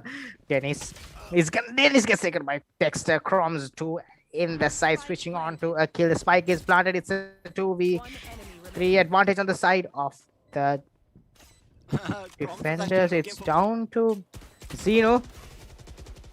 The Nanoswarm is going to push him away. Not really anything he can do here. As the spike is going to get tapped, he sees all the players, gets the sonar, but that's all he will be able to do. As Crumbs is going to just push him and take him down in showers. That's the first round here for Team SLIIT. Again, the moment the gun round comes along, Team SLIIT just takes control of the game. So this is going to be the first full-on gun round. Actually, no, Mad Eye doesn't have full buy. Neither does neither does Zeno and Russell. They are on half shields, but 5 phantoms. 5 phantoms on the side of IIT there, and 5 phantoms on the side of SLIIT as well. Oh, we see one swap into a Vandal. Come on, man! Just supposed to be a 10 phantom round. I mean, I do like the Phantom a lot more than the Vandal. I do agree, but I mean, if you are feeling good, if you're feeling confident, why not? Zero, obviously. I mean, he has been fragging out quite so much. I mean, just hit those heads. But look at this on the side of. If you look at the map, you have three players stacked up heaven at one point, but they are going to trade places as Croms is going to throw the pinchers up into garden. Doesn't He see anything. sees. Vishal gets the head noted. Doesn't get. He gets that 93 HP, but not a lot of damage done there. Batukisu with a nice peek onto Croms gets a kill. Killjoy hiding up in elbow with that Singularity Phantom and that Diamond Gun Buddy. I'm not jealous at all. As that it seems as if team IIT has already made their way into side. Hawks is going to play for retake alongside his team. They do not have short control. The bad copies could do a huge if this dark cover disappears at the right time. Spam shots doesn't connect onto him. It seems as though he has been spotted there. Bad Govies has been here for quite some time. They have no idea that he is here. And he has got charged up as well. Vishal notes him down. It's unfortunate, but Dennis, what are you doing? Dennis is gonna use the curveball. Russell with a huge kills, gets 3 kills on the round. Dennis is gonna spam down bad Kovis. Russell there on the killjoy doing so much work as he gets 3 kills on the round to win that for Team IIT. Looking good on bind here. Is it like what is this? I think the story of the day is you lose the map that you pick. And might be a bit too early to call this, but SLIT, it is not looking too good right now. IIT seems to be running away with the game for the time being, at least. And again, SLIT is forced into a half by. We do see a judge on Chromes, and that's about it. We do see one Sheriff and a naked Spectre on Hawks, actually. It's not usually that we see a glass Spectre. We usually see a glass cannon on the operator on players. But the Outdrone is gonna tag out. Croms is not gonna be able to hide in this corner under hookah. Dark cover is gonna give him a little bit of a leeway. Bartokis, would you expect this? He does, and he takes the kill out of Croms. A Phantom wins against a judge. That is the first time I've seen that happen. Record this in the Valorant history. As the dark cover is placed up in the side of. Bad Govies got blinded there by Dennis on the Phoenix who came into sight, and now it's a 2v5. Bad eye! Oh my god! This man is cracked as it takes 2 red shots. On the Sheriff, Hawks gets a kill. Hawks, can he do it? He has the naked Spectre, cannot do anything else other than take 1 kill. That's 4 rounds here for Team IIT. That was decent damage done on a half by, or actually almost a full save that was. That's 3 players. You're gonna have to get the economy in check here. Is Team SLIIT. But this is something that I wanted to emphasize as well, the difference in the agent picks when it comes to duelists. The use of a Phoenix instead of a Raze. Again, the bind is probably one of Raze's best maps because of her capability to take a lot of those vertical battles with those satchels and the boom bots through the TP. But the thing with Phoenix is the flash capability that he gives. None of the duelists on the side. Oh, there's a huge fight back up in showers that we completely missed. But Zero is going to come out on top. That's a 3v4 already on side. Dennis has his running back charged up. This is why I said Phoenix is so powerful because of the capability to use those run it back, the ultimate to maximum advantage. One enemy remaining. Croms is going to get taken down. Bad Gov is on heaven. He's unable to do anything as Dennis gets 3k on the round. That's a huge round for him, and that's 3 players surviving as well. 5th round here for Team IIT. And it seems as if though we are gonna go for a quick match pause. Requested by the side of Team SLIIT. Again, with good reason for them. They're not doing very well, especially on their defensive half. They're gonna have to retalk their strategies a bit. But yeah, Terra, give me your thoughts on Raze versus Phoenix on bind. I definitely think both are reasonable, right? Because just because of Phoenix, not just the running back, right? Forgetting the ultimate which you need frags to charge up. Talking about the rest of the utility, right? Phoenix can obviously take control of sites with his blinds, as well as having that ability to wall a certain angle, especially going into maybe A site or even B, for example. Like you can always actually wall off that left side U-haul. Actually, is that called U-haul? Elbow area. Elbow area. You can just wall off elbow while rushing into B side, right? And that gives the utility other than his ult becomes very useful. And you said how Raze was so good at taking those vertical fights. Again, I think you're right, right? Just because of the fact that it's a very open map in terms of the ability to play across, and especially with those teleports, especially on attack, I feel like Raze becomes very, very good at being able to rotate between sites. Using the teleports as well as using those satchels to get good ground inside sites, and especially pushing a site like A actually, you can use your ultimate very effectively to take control, and it's a massive area. Unlike B side, A is actually a very large area. I feel like in terms of having to defend and having to take control of also, and I feel like Raze allows you to do that with those paint shells that you can throw into U-Haul, and then you satchel forward maybe to take control of that area after the paint shells. So I feel like both are pretty decent, but I might actually prefer Raze uh, in terms of taking control. I think the thing with Phoenix that gives him the advantage over Raze in both Ascent and Bind is the curveball, Yeah. the flash capability of him as a duelist, and the run it back as well. I mean, running back is actually one of the most cheapest ultimates available for agents after the recent patch, where Razor's ultimate actually went up to 8 orbs. And it's the most unfavorable thing to happen when you have a KO on the other side and the man just throws a knife at you, and all those 8 ult orbs that you farm throughout the entire game is just completely gone to waste.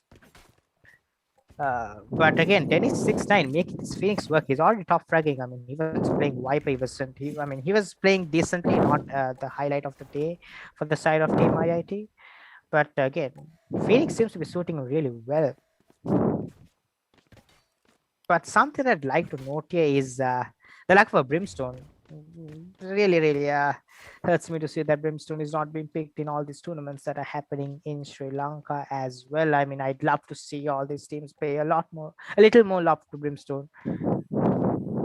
I think Brimstone is also it's situational, right? I feel like it might not be the greatest on Bind. I feel like Omen is a lot better. I would because actually disagree with you there. I think Bind is actually Brimstone's best map really because of Ascent, his. right? It's actually Bind, I think, because like his smokes are so huge and the sides in Bind are so small in comparison to a map like, let's say, a Breeze, which we all know that Breeze is Brimstone's best map, You right? cannot compare Breeze anything is with Brimstone's Breeze. best map, right? Yeah, I mean, come on. You don't like Breeze? I like Breeze a lot. No, horrible, absolutely horrible. And I feel like no agent is good on that map other than Viper. Maybe I think Viper, probably Omen. I feel like Yoru might be another case where Breeze might be good just because of the ability to teleport yourself instantly from one side to another. Because mind you, rotating in that map is just absolutely horrible. It takes like a million We years. just go into the entrance of A, and the moment we go into B, we rotate into B, the time has ran Yeah. out. Like, wait, what happened? We just Oh. ran. We just ran across the entire map, but the time is over. It is absolutely horrible to rotate through. So I feel like uh, legends like, or rather agents like Omen and Yoru and Viper, just because of the ability to hold on to sites with that wall. But yeah, that's it. And I think that's just one of the best maps for the Guardian. Uh, Oh my I god, think the Guardian. it is Guardian Heaven. I think Breeze is probably Guardian Heaven. Any other map, I would say you go for the Vandal over the Guardian, but Breeze is probably the only map that I would say get yourself a Guardian over the Vandal, just because of the absolute massive range that you have to fight through, and your ADS accuracy with the Guardian is definitely going to help.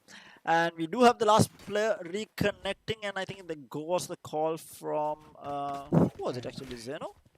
Yeah, he did call Text Jin. by the looks of it. Yeah, it seems as if so. Yeah, we are ready to go in for the gamer technical issues have been fixed here on the side of Mad Eye.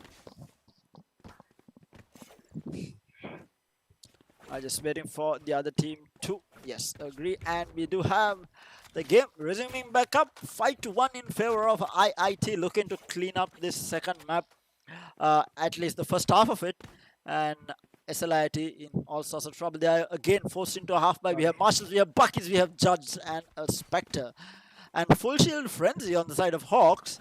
Again, not something that you see all the time. I mean, this guy has been going for some weird buys. A naked Spectre at one point, and now full armor frenzy. Hawks with the red boss attitude here with the full shields and Spectre, full shield frenzy. I mean, he has the Blade Storm charged up as he's going to use it. I think probably why, right? Just pops it, as you said. Batokesu. He has his own Blade Storm. He's not going to opt to use it. So he's going to get on top of the box, but Dexter with a nice time peek alongside his Omen gets a kill. But Mad Eye with a charge and you all gets a kick onto play as well. But Dennis is going to take him out. So Dexter is down inside. Back on to 14 HP. Dennis, so Crumbs with the nice pick alongside the Broombot gets a kill on Dennis. One enemy remaining. No way, do they It's a kill win with the this? Vish. It's a kill with Vishal. Bad go is with the headshot with the Marshal. What did we just witness? We just All the watched. rounds to lose. Okay. They were on an absolute half buy. I think they should probably play those half buy rounds more. I think Crom should stick to his Bucky and Dexter on the Spectre. And mind you, Dexter won that fight against Batakesu, who was on a Phantom with a Spectre at that range. Like, I mean, that shouldn't happen. I think Batakesu, I mean, things happen, right? Because he had the angle on Dexter, he had the shot, but whiffed a couple of shots, and Dexter managed to not whiff at all with the Spectre at that range. Insane aim from him. Again, I think it also has to do Cross with that peek. Batakesu had Ooh. already just updrafted onto the top of box, so he was a little wonky on his aim, but a nice shot there onto the head of Crumbs as Batakesu is gonna open up the A site U-Haul. Mada is gonna get tagged down to quite low HP through a spam through the smoke. He's on to 26 HP. He doesn't have a Sage in his side or a Sky for that matter to get a heal Just up. be careful, they're coming through washrooms as well. Vishal is gonna get taken down, but Daddy Zeno trades him out. I keep calling him Daddy. This is not weird at all. The Hunter's Fury is used here by Dexter, but he's gonna get the kill on. Last player It's- standing. But it's down to him in Dexter? a 1v2 now. I mean, the Sage is actually. the Jet is very, very low, Zeno. I might get the sword if doesn't get him. Has the Owl Drone on top of him, gets the Recon Dart charged up on him as well. The 1v2, could this be the one that changes the game? He's gonna walk himself up into the hall, doesn't see anyone, clears out all the angles. There's no noise cue, but the sound cue there, it's spam shots. He's gonna tell the teammates, especially the Jet on Batakesu, that he is here. The shock darts are gonna tag him down to 25 HP. The shock darts by Dexter are on point as they take him down. That's the 6th round here on side of IIT. Things are definitely not looking great for. Like I said, they should play the half buy rounds, or they should play the full save rounds on those Buckies. and Just buy Spectres. pistols, man. This is buy pistols. Buy the Buckies, buy the Judges, buy Sheriffs. I think you all will have a better chance, because right now it is not looking good for SLIT, down by 4 rounds, and IIT looking really good here. Again, we do see a half buy coming out from SLIT. We do see a Judge, a Oh, Sheriff, a Bad Boys. Frenzy. I like this anger. Bad Boys is holding this. Could go huge here, but the He does have recon the dart lockdown as doesn't well. give them. Recon dart doesn't give them any information though. Dennis is gonna walk himself onto Gardens. It's only one charge for the running back. He'll probably go for this bot. Oh my god, what a nice skill there on the Bad Boys. Running back used immediately off of that to recharge up his health as well. Hawks in the back of side gets tagged down by the recon dart. Dexter is gonna get flicked on by Dennis. Zeno is gonna take down Mada. It's down to Crumbs in a 1v5. I wouldn't put it past Crumbs to be able to do this, but this is not looking good for him because almost all the players are in their full health. He has no utility. The pensions have already been used up. Gets Zeno. Looks into a double stack, one on top of each other as Vishal picks at the right time. Could have avoided that kill onto Russell, but it's a win, I guess, and that's 4 people surviving. That's a 7th round here for Team They don't IIT. have a problem in terms of economy, right? They can afford to lose a few, because look at Zeno, 6,400 after full buy. he's going to be good for a couple of rounds. Even Vishal here with 5,700 left in the bank. And again, we do see a full gun round on our hands where SLIIT is able to full buy. We do have the lockdown still charged up by bad goals. We have Mad Eye with his ultimate as well, but on the side of Batukisu, we have the Blade Storm up. We have the lockdown from Russel as well. So, going to be an interesting round. It's going to be interesting to see because I still haven't seen a single lockdown being used by either of the Killjoys. I feel like the opportunity hasn't presented itself. Oh my god, the wall Dexter gets tagged down to critical HP Bartakus with the spam to the wall. That is so good. That is such good awareness by him. But Hawks here on the back of the hookah might be able to do something. He just get something done, but he gets 10 HP himself as well. Okay. You should run. Batokisu on the front of hookah there. He did a lot of damage to both players. So like both players are actually just one bullet away from dying. But the lockdown, as Terra wanted it so bad, he's gonna get invested here by the side of shows out. IIT. Lockdown gets taken down actually. Teleport is used by the two players up in Finally, it's in a site, and that's gonna trigger the rotation from the two players up in short as well. So they're gonna run back. Being chased by Mad Eye. Mad Eye can go huge here if he's not 30 detected. seconds left. They are by the players if they get the raids here, but Croms is gonna take out Dennis. That's gonna be huge. Croms is on top of the truck, but the satchel shenanigans are not gonna work in this one. Zeno with a nice flick onto the head of Mad Eye to finish off the round, and that's the 8th round for team IIT. Yeah, things are definitely not looking great. I feel like one of the biggest reasons is that Croms is not having a good time.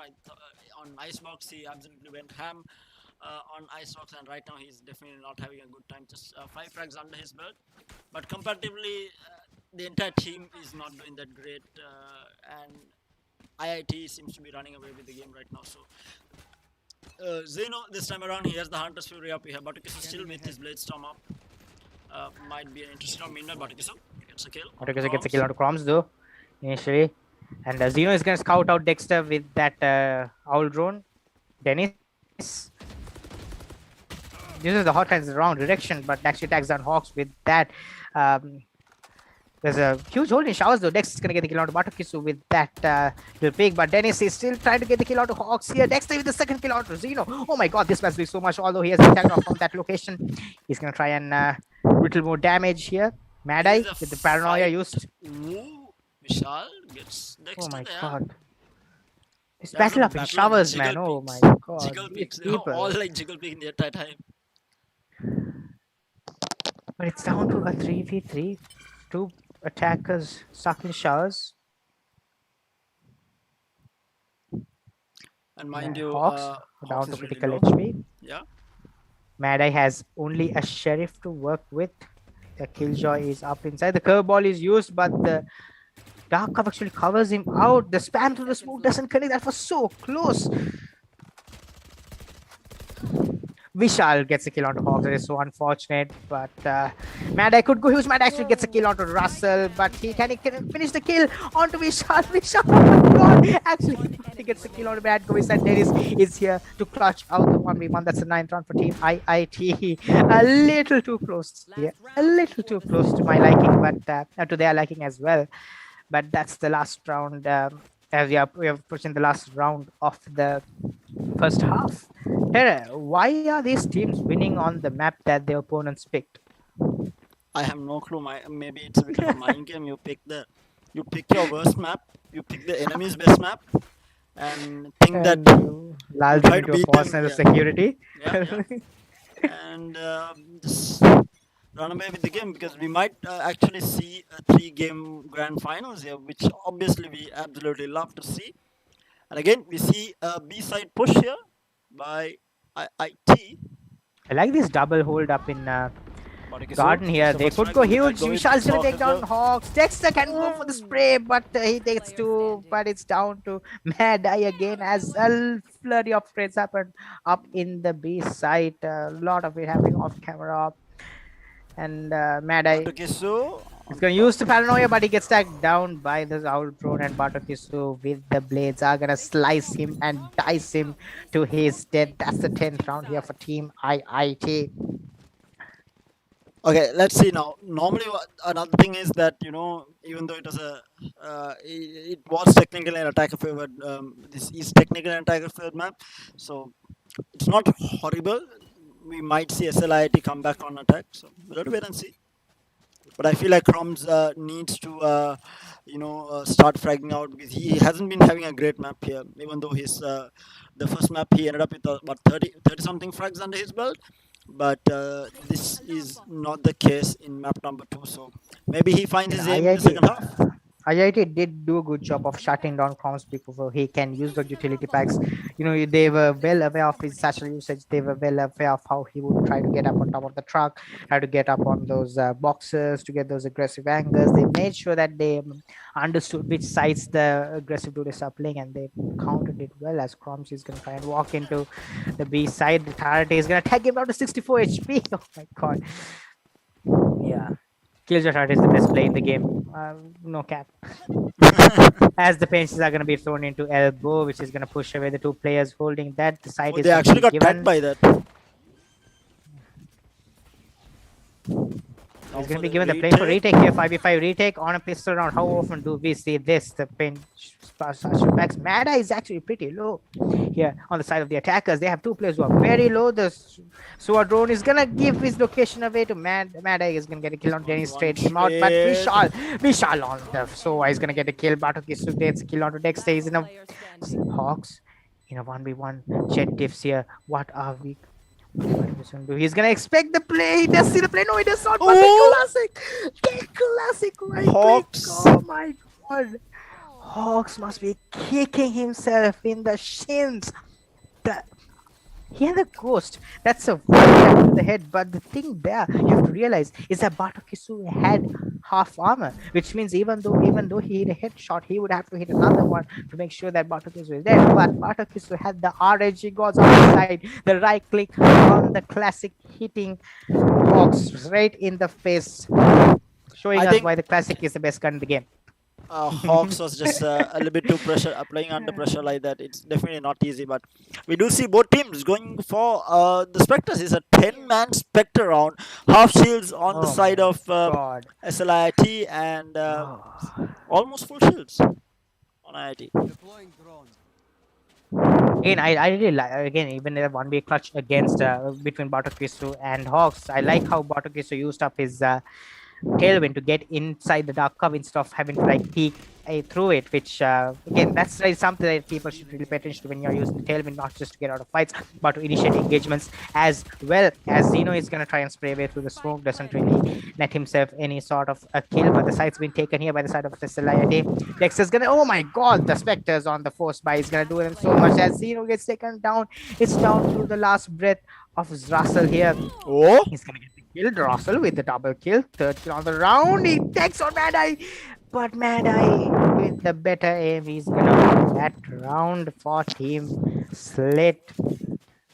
3 rounds here. Are we gonna see a 4C on the side of Team IIT? Advice here, the wise thing here would be is for them to give away this round because they have enough rounds under their belt. Don't try to force yourself into a full buy, into a forced buy, and go into a hole of economical degeneracy. Yeah, and right now we do see, maybe we might see a comeback here. They'll obviously, I think SLIT might be able to clean this round out, and if they aren't, I mean, that's going to be absolutely horrible because they full bought this round. Oh, Bladestorm on the side of Hawks. Dexter's going to take down Russell. That's taken care of. Dexter's going to take down Zeno as well. That's the side control here, taken here by the side of Batokisu. Oh my god. Oh my god. Dennis with the shot. He does not get anything. Mad is going to spam him down. Though the jumping classic does not get him anything, as Batokisu is going to get taken on. Vishal trying to creep through the dark cover. Gets spammed down by Hawks with the headshot with that Phantom, and that's the 4th round there for SLIIT again. 2 kills. A little bit of damage done to the side of, to the economy of SLIIT here by Team IIT, but they are going to go for a full gun as well on their side. It's going to be... So double Spectres. That is gonna happen. I mean, I'm not sure whether Mad Eye this is the best play. You have 5,450 credits. This could be possibly the last round. It's best to invest here, but he's gonna try and stick onto that Spectre, feeling a little confident upon the gun. I mean, I suppose, as you know. Oh my God! Look at that recon dart tagging out three people already. I love Xeno's SOA plays. As he's gonna know that Chroms loves pushing up in the trade up trade. in long area as Hawks taken on bottom is group down Dexter, but Hawks gets taken by Xeno. Xeno expecting another play, but Mad Eye with the moving Spectre gets a kill. This is why you choose the Spectre, because you can run in to the enemy's line of sight. But teleport here has been taken by Mad Eye. But does he expect Russell to be a no? They do not. Russell did a very good job of having patience, holding on to the side. Chroms as Orbit is all the way up into the default area. Mad Eye has a spike, but Mad Eye has to try and pick this player in the back of the triple area. He's gonna try to go for the plant. No one's covering him though. He's gonna get taken down. Spike down A. The curveball blinded Russell too, but Russell will go for the lockdown. That's gonna be a teleport here taken by Chroms and his teammate Bad Govis to get into the B side, but Vishal is here right on time. The paranoia is gonna be used. He's gonna blind both players. Chroms managed to get Dennis. Both players playing here. Vishal is gonna have to play it as two players. Chroms with 2 kills. It's down to Russell in a 1v2. Like I said, this is where the teleports come into play here. Definitely making use of that. Turn gets taken down. Chroms. Chroms wants to pick, gets information of the play here. And Chroms with the 3rd kill on the round. How did IIT lose? Finally, how did that was a 4v2 yeah, on B side, and then Chroms just gets on top of the container, takes 2 kills and wins the round for his team. Chroms finally finding his aim. I think he was having a really bad start for the game, but maybe with this round he'll start fragging out again, because we did see him absolutely going ham on that first map. But now we do see SLIIT on a full buy and IIT forced to go into a half buy. It's gonna be a short rush here from the side of Team IIT, as Zeno has himself tucked here in the corner of the. But yeah, it's gonna use the teleporter, get himself out of there. He's gonna run away, which means it's gonna be a free and open B side. But I'm pretty sure SLIIT does not know that yet. Exactly, it's a short rush anyway, but Dennis is gonna get tagged down to 20 HP. He's gonna get the heal off the hot hands. Uses the curveball, try to go for a pick. Batakeso with the pistol gets a kill, and that's Phantom recovered. Yeah, he does get the Phantom through that cloudburst. Zeno gets a kill onto Chroms. Mad Eye gonna get the trade onto Russell. It's a 2v3 on side. Batakeso is gonna give him the Phantom because of the HP difference, but oh no, he was getting reloaded the gun and he gets taken down, which is gonna give the Phantom onto Batakesu again. Bad Go is holding a very close angle. Is Batakesu gonna check this? He does get the kill onto Bad Go. That's a really nice flick, but Hawks on top of the container gets the trade for him. That's a 6 down there for Team IIT. Comeback. When did Bind become such an attacker favored map? It is an attacker favored map. Isn't Bind? I thought Bind was always an attacker favorite match just because of the ability to teleport from side to side. And meanwhile, we do see the first operator for map number 2. Batakesu is going to be on the top, obviously the jet player. Let's see whether they can take this bleed, or rather stop this bleed that they have been having with this. Batakesu was like, you know what, I'm not going to stand for this any longer, but he misses the operator shot.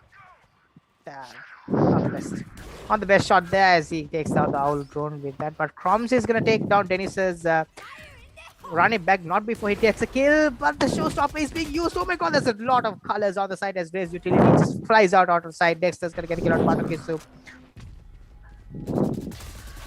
Russell with a little bit of scuffed prey onto the Omen from the Shadows ultimate, but Russell and the Hunter's Fury is not gonna get anyone. Dexter's gonna get the kill onto Russell. Vishal here on elbow might be able to go huge here if he They still don't know Players, that he has been here for some time now. pretty sure they are aware of the fact that the elbow has not been cleared, but again, they are really aware of it. And Hawks is gonna spray him down through the dark cover, falling upon him, and that's 7 rounds here for SLIIT. What a What comeback, is though. going on? What a comeback from SLIIT. I feel like SLIIT has been playing around with us the entire time, and Dexter with 18 frags under his belt right now, coming up huge for his team. And Crom's also now coming back out, pitching into this second half. Got, I think, around 4 frags now. Like, he was not fragging at all. Like, the first 12 rounds, he had 6 frags under his belt, but right now he has got 4. Maybe he goes in for more. But with that, again, it seems to be a B push. No one is. Comes with the patience into teleporting. He's actually going to tag up 2 players inside. The curveball outside the teleporter. Flashes out of players. Batokisu with the headshot onto Hawks with the blade storm actually gets a kill. That's really good. It's a 5-head play by him to use the curveball into his advantage, and that's the advantage on the side of defenders when it comes to manpower, as it's gonna be 5v4 here. A full-on rotate onto A side here. We do have Batokisu and Vishal already at side though. Be Vishal? careful. Vishal versus Croms. It's imperative that Croms win this gunfight if he wants to deny that third map here for the side of team IIT. Is gonna get the flick onto Russel. That's really nice here. Batokisu on heaven. Vishal is gonna get the kill on Dexter with the frenzy. Did see Zeno gets a kill on Mada takes down Zeno. Croms gets a kill onto the play coming out of Showers. It's down in a 1v2. Has the pension. He's gonna throw them down to stop the plant. Oh my god, Croms! Oh my god, Croms! 4K With on the the round. 4K. What are we seeing here? What are we seeing here? Is this how SLIIT redeem themselves? 6 rounds on the trot on the attacking half. Is this what were they doing on defense? They were just waiting for the attack to start. That's what they were doing because they have 8 rounds. I think Croms heard me. I think I was being a bit too harsh on him. He might have heard me. Croms is like Terra. Let me show you how it's done. And oh my god, Croms with the 4K on the round. That is unbelievable that he gets away with it. He's gonna have to run away from this though, as the Howl Drone does tag him out. A little bit of a flick there could have actually netted him a kill. But the Howl Obviously not Drone want to is take the gonna risk. Still an op on Batokisu. 3 players on the side of IIT are stuck in hookah. It's the conditioning that Croms and the Killjoy player on Vancouver have constantly been pushing up into hookah all these rounds, which have won them all these rounds, which is why they have 3 players up in hookah. But Batokisu gets a kill on Dexter as he places them onto Showers. Getting 6-9 with the hot hands. Doesn't get the target. It's unfortunate. Batokisu with the operator. Can he go huge here? He does get taken down. Croms Dennis is gonna get the kill onto him. Mad Eye. Oh my god. Goes for a little bit of an aggressive peek onto Mad Eye, but Batokisu with the operator. Is that what they needed? Is this gonna be the round that seals everything? He was like, Croms, you can get 4K. I'm going to get 4K as well. 4K on the round for Batokisu with that operator. And match points for IIT. We might be going in for a map number 3 for the first time in this grand finals. IIT, they need only 1 more round in their belt to get to SLIIT. 4 more rounds to even things up though for SL yeah, IIT. overtime. Are we here overtime? SLIIT can bring us to overtime here. Can have that, but then again, this is the problem with what happens on this sort of a buy round, is that you are constantly being pushed to play against the wall. But Croms is okay with it as he takes kill out of Vishal was so confused. He was not sure whether to shoot the bot or the drone. Vishal had a drone, a bot, and a person shooting at him. So this Valorant is beautiful. As Dennis takes Croms, Hawks takes down the trade to Russell hiding in his dark cover. They have to know that this corner has not been cleared. He could go huge. He sees the shoulder, but he gets a little too consistent to take down. Dennis getting a heal off of the Blaze wall. Batokisu with the operator. Again, never count out a jet with an operator on a clutch situation. You might as well give the Blade Storm, because that is probably his Operator build for him, but Hawks has the better angle, takes him down. Dennis takes the trade though. He's stuck in a 1v2. Can he recreate that clutch that Crumbs pulled out for his enemy team? It doesn't seem He's as taking the if op he and can running. do. He's gonna save the op. A good decision here. He has to run it back next time again as for the retake, and he's gonna tuck himself safely inside the spawn. It's not, yeah, IIT is not going to chase off against Dennis to get that operator, but the operator is going to be safe. That's 9 rounds here for team SLIIT. Still not over. It's still not over. SLIIT, taking this back little by little. We don't see a full buy on the side of Dennis. He's into half shields, and I know he's actually asking for a drop, yeah. Because Batukisu did have the money to buy because he got the op for free. But it's going to be another full gun round. Actually, Russell is on a Spectre, but we do see one Vandal, 4 Phantoms on the side of SLIIT. Boombot is gonna clear out the entrance to hookah. Outrun actually tags down Chroms. The paranoia is used by Mad Eye to get some control over the side, but Dennis tagged down Dennis low. with running back to the teleport. That's a really nice play. I really like that play because that not only gives him the safety net to get out of that teleporter without being having the risk of being taken down, but it also gives a lot of information. But Chroms is gonna get spotted here by Zeno. The shock dart, a little stuff, not really hitting the target.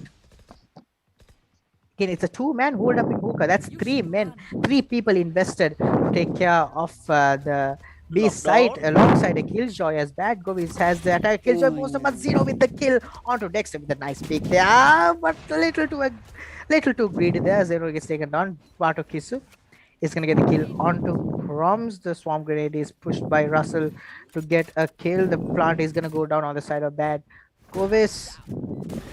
Batukisu with the spam to the wall with the operator doesn't get himself anything. Again, this round looks very favorable to the side of team IIT unless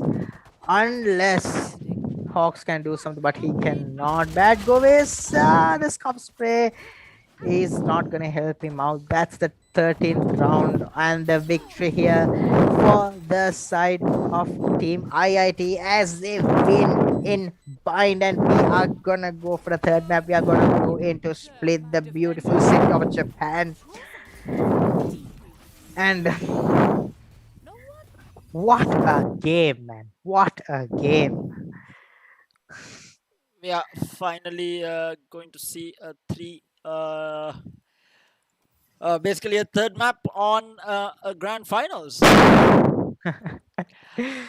But yeah, definitely a really good game coming out from IIT. Batukisu with that operator. I think as soon as he got the op into his hand, the tide started turning in favor of them because they were bleeding quite a bit of rounds on the second half on defense, and it looked like SLIIT might be able to take things back. But in the end, putting a stop to it with that op definitely is going to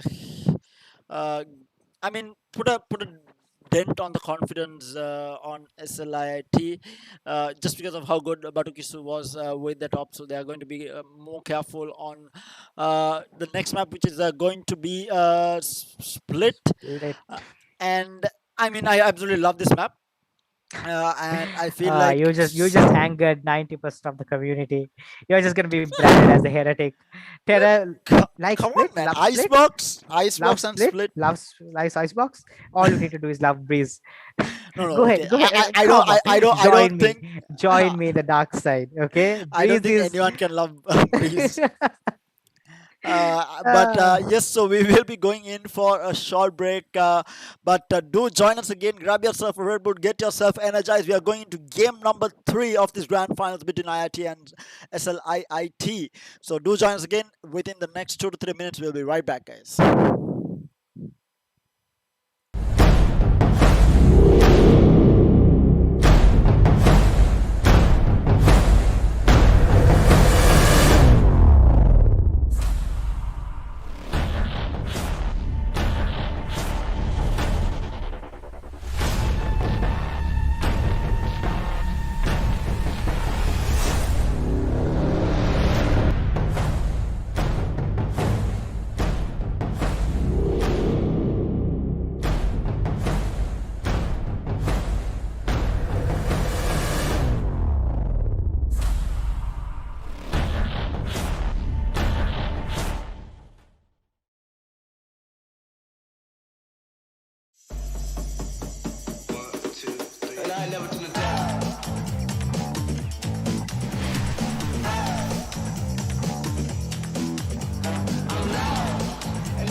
Red Bull gives you wings.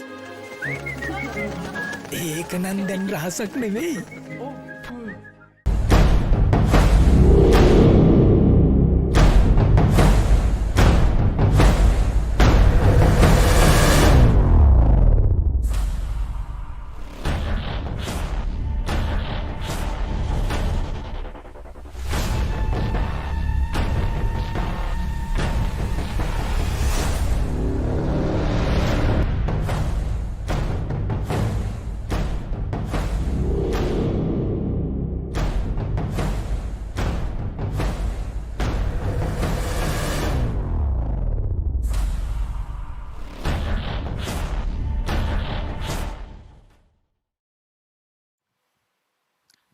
Hi guys, welcome back. Y'all are joining us live again for the Inter-University Esports Championship 2021, powered by Softlogic Max and the Dell Gaming Academy. And of course, Red Bull is also on board to keep you all energized throughout these finals that have been happening throughout last week and this week as well. I myself got my own Red Bull here, keeping myself energized throughout this entire tournament as well. And of course, the entire tournament is organized by Gamer.LK, having it for the sixth consecutive year, with over 1,000 plus 1,100 participants from all across the universities in Sri Lanka. And mind you, we have around 80 universities plus taking part in the tournament with 16 different titles. And talking a little bit about our sponsors, we do have Softlogic offering discounts up 23% on high performing Dell gaming laptops, desktops, as well as high quality accessories. So if you're in the market for new peripherals, desktops, or laptops, head on over to mysoftlogic.lk website or visit one of their showrooms, whether it's Softlogic Max or Softlogic showroom. You'll be able to get all the details as well as all the offers that they have up for grabs. And mind you, they're offering 60 months installment schemes at 0% interest on all the leading credit cards as well. So you'll have that a lot of things being offered by Softlogic there. And of course, talking about the Samsung S21 series, the 5G phone of the year. I mean, this phone is absolutely amazing. This 21 boasting of 121 hertz display across all three models, whether it's S21 or the S21 Plus or the S21 Ultra. And mind you, they have offers for the S21 Ultra and S21 Plus. If you buy the phone, you get a Galaxy Buds Plus free of charge. And with the S21, the base model, you get 50% off on that Galaxy Buds Plus. And of course, they do have a game booster on the phone, which optimizes your phone for the gaming experience that you're going to require if you're playing PUBG Mobile or Call of Duty or even games like Mobile Legends. And I mean, absolutely amazing phone. If you're in the market to get the best possible flagship out there, S21 is the way to go. Whether it's the Ultra, the Plus, or the base version, you will not go wrong depending on what you want to go for. Depending on your preference, you can go for either phone.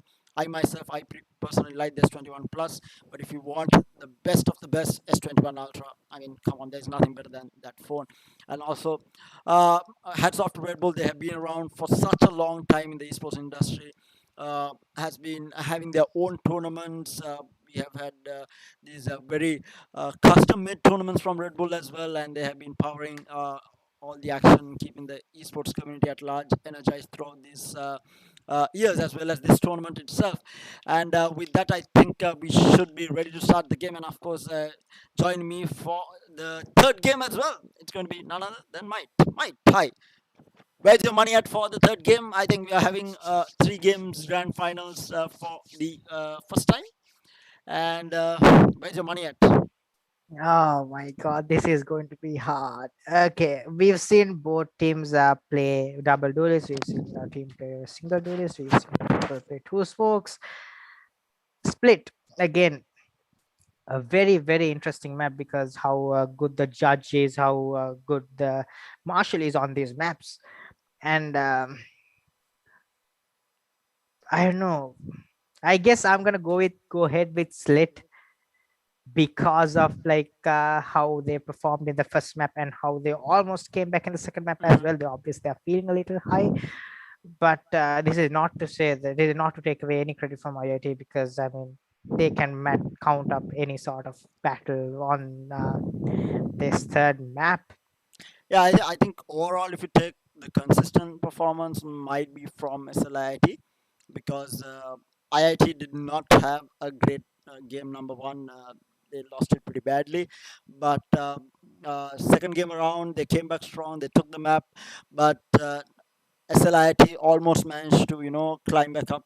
They were 3 rounds only going into that second half. I think they had only 2 or 3 rounds under their belt going into the second half. They got all the way up to 9 rounds, if I'm not mistaken, in that second map. So definitely the more consistent performance coming out from SLIT.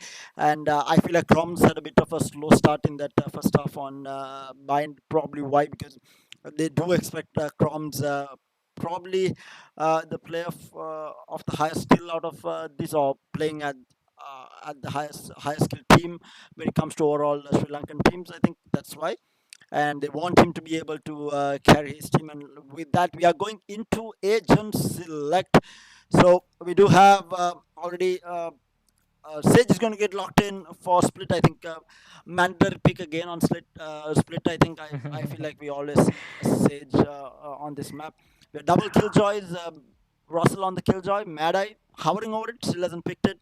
But Kisu on the Raze this time around. I think probably one of a really good map for Raze. I think in terms of duelists, I think probably the best duelist to play on split. Phoenix. Sure, I mean, I personally like Jet. I think Jet is better. I think the thing is, it goes back to whether you're having a good day or not, because Jet again, you're Yes, totally I do dependent. agree with that. I mean, Dennis was feeling himself on the Phoenix, so like go Yeah. for comfort pick. Yeah. And again, come on, pick the Cypher.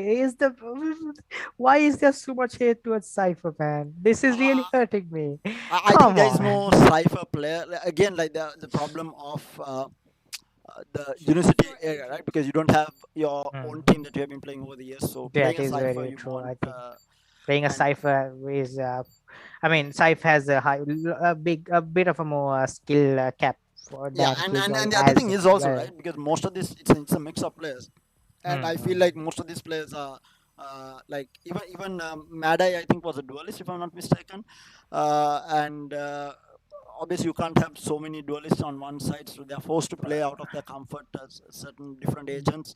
And But I think, I'm telling you, Tera, SLIIT can hear you in some sort of way, because we saw Crumbs go suddenly just popping off earlier when you said he wasn't, and the moment you say that these teams have not been trained together, so it's the communication is going to be a little off. We have Bad Gobi picking up Astra. Astra feel is like so this is a really good combination. I think we saw it in the previous tournament grand finals where Croms, actually it was not Croms, I think, but it was definitely a Raze and Astra where they used that gravity pull with the pain shells, and they netted themselves so many kills and damage onto the enemy team, which was really good coordination coming out from them. But we'll have to wait and see if they can pull off the same thing. But something to remember there is that Astra was the pre-nerf Astra, right? Astra right now, after her nerfs, like her Astra stars take quite some time to get into effect. The gravity wells are they're not gonna be as frequent as usual, because it used to be 12 seconds, now it's 20 seconds. It's a huge nerf for her, as Batakisu actually flashes himself onto side. Mad Eye with the killjoy, he's gonna take control and he's gonna hold down side, but he's gonna get taken down by Batakisu. They are up in heaven. Batakisu has the angle onto Croms, but doesn't finish the kill. Croms with the satchel movement to get back into the safety of heaven. It's a 4v3 advantage to the attacker on the defenders. Satchel out. Oh, the satchel here. Play from Bartakis, but doesn't really damage. As Dex is going to clean him up. Croms is just at the back of Zeno. Zeno is completely oblivious to that. That is so unfortunate, but that's the first round here going for IIT. Mind you, I'm sorry, it's SLIIT. this is a defender favored map, so we might see a bit more rounds on one of the sides during defense. And out of the three maps, this is the first defender favored map I think that we are having with Icebox and Bind both very favored towards the attacking side, but Split is completely different. I mean, it is really hard to push into these sides if you, especially if you don't have mid control. But again, during the pistol round, it is not the case. So we do have now we do have them playing for mid control here. Dennis gets stacked down peek him very mid. low. He's gonna get Ball himself goes a up. heal off the hot hands. But like something I like to point out here, Hawks is playing the Sage. And not the usual duelist that he plays. It's actually Dexter who's gonna out. pick on the role of a duelist as he goes on to get the Jet instead of Hawks. It's a little interesting switch up. Obviously, both these teams must have talked about their strategies when it comes to these tournaments. As Chroms is gonna walk Five himself back people onto diving the through nail. mid here. Pain shells on Chroms. Dennis is gonna get Hawks is actually gonna get a kill before he gets taken by Dennis. Crumbs with the kill of the satchel gets the first pick as he gets double picked by two players up in heaven. It's a 3v2 advantage of the other defenders. Mada has to rotate all the way through now. Dexter with the good timing on him as he takes the kill. Vishal is stuck up here as bad Govindu is gonna find that kill. That's the second round on the side of Team SLIIT, but two players taken down. That is a little bit of an investment, but not really a huge damage on the economy because it's just two players. Mind you, Zeno bought last round, so he's forced into half shields here. But 5-man Phantom team coming out from IIT actually here, and we do see a judge on Chroms. Goodbye, bullet tracers. But yeah, Russell. That turret they actually stops anyone from peeking onto B main because it tags out anyone who's going to go for the aggressive pick. Chroms with the judge here. The best operator. I'm sorry, the best The best operator, okay. okay, let's forget. Moving on, that is the best weapon to be used up in Split, but he gets taken down. Gets a little bit of the same treatment from the opposing race as to the carnage that he ensued in the earlier round. As Dennis is gonna get a heal off of the Sage and off the hot hands. But Hawks up in this Rams area could go huge. He actually takes 2 kills. Oh my god, as he gets spammed through by Russell. Dennis is gonna clear out the side by taking out bad Kobe's Mad Eye on top of heaven. It's a 2v2 now. Mad Eye and Dexter force for the retake. They still haven't planted Phoenix and the Omen. Both seems to be rotating out, going all the way towards the A side here. Again, A side is actually free. Because the kills are already rotated onto the B heaven area. Dennis has to spike. 30 seconds. They know that All he has to do is get a plant and get a kill, and at which point he would have his run it back charged up, which could be really huge when it comes to the quick they know that this is gathering. We do see that Dexter is already rotating in towards A side. Dark cover up in heaven. He's gonna give them enough time to go for the plant. 2v2 here. We are gonna have to see how Mad Eye and Dexter are gonna play. Dexter has a Spectre, which means he'll have to try and capitalize on the quick tailwind to clear out the direction, but he gets taken down by Dennis mid tailwind, and it's down to Mad Eye. Mad Eye on the killjoy this time around. Dennis with the jiggle pick gets a kill onto him. That's really nice. It's a nice little bit of a spam from him to the wall. That's gonna be the first round here for the side of IIT, but a lot of economic damage done there. 3 players taken out. 3 players doesn't have to invest, which means they will have to go for half shields or half buys. That's a very early operator on the side of Dexter. Picks it up with a half shield now. We do see half shields on Dennis. A quick look onto Dexter's utility as well. He actually has all utility, but he has opted for half shields. Again, doesn't have the Blade Storm on charged up for him as well. Gonna try and peek mid. No real information for him. This time it's a full-on A rush. A good change of pace from. Run it back. the Perera actually went on top of the side there, would have blooded him on side, but that's the side being taken control of. The spike's actually not made its way onto site yet. Zeno is going to take a kill onto Chroms. That's the main frag power on the side of team SLIIT getting taken down. Mad Eye is going to get spotted by that turret. Hawks is going to get the kill onto Zeno through that spam on the top ramps area. But three defenders all huddled up in heaven. Dennis with the curveball. What are you doing, Dennis? Oh, that was not a good pick at all, but he escaped with his life. Dex is going to trade up onto a Phantom. He's going to tailwind his way onto side. Russell's going to get a kill. Bad Gov is going to trade him out. It's a 2v3. Bad Gov is going to get a kill. Oh my god, Vishal. Vishal is there to save the team, save his team, save IIT the round, and that's the second round for them there as well. Bad Gov. These They were pinging out the specters, op man. there, but couldn't. I don't think Vishal could have gotten there fast enough to get the op. They were pinging it out though at the end of the round.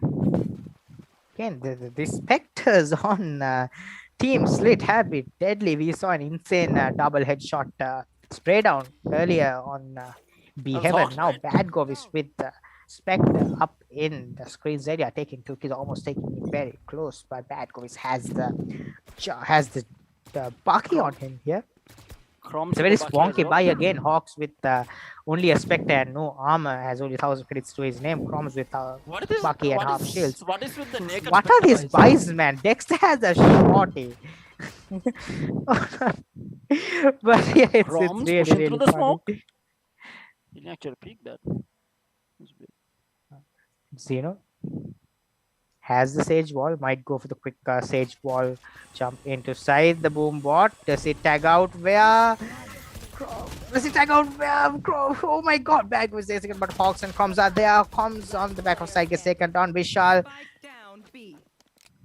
actually gets a kill, and he has the Killjoy lockdown, which was placed early to work with, but he's gonna use the from the shadows, get into the back of his side. He's gonna go for a quick plant here and try and hold that side. But, Look at Dexter the amount and of X's on the map at B side. Everyone just died at B side. it's just a massive bloodbath. People just killing each other off for the fun of it. But Vishal has already made his way up onto Rams. That's an interesting angle. Spike has not been actually been planted for Heaven, so he can actually try and play this intelligently. If he does, he's gonna hear the two players walking up onto screens. Vishal sees the head of the Killjoy. He sees both players. He doesn't get the spray down properly, but that's gonna be the both players tagged up. He's gonna try and avoid himself. The Nano Swarm does not hit him. Jet is gonna try and stick it. He's oh my god. Oh my god. Oh, that is not a round Team SLIIT should have won. Vishal, he had it in the bag there. It was so unfortunate that he whiffed all the shots onto the two players there, because I mean, if he was able to take out the Killjoy, Dexter was in really a bad spot, because not only he was nearsighted, but he was also being under the pressure of having to defuse the bomb. But I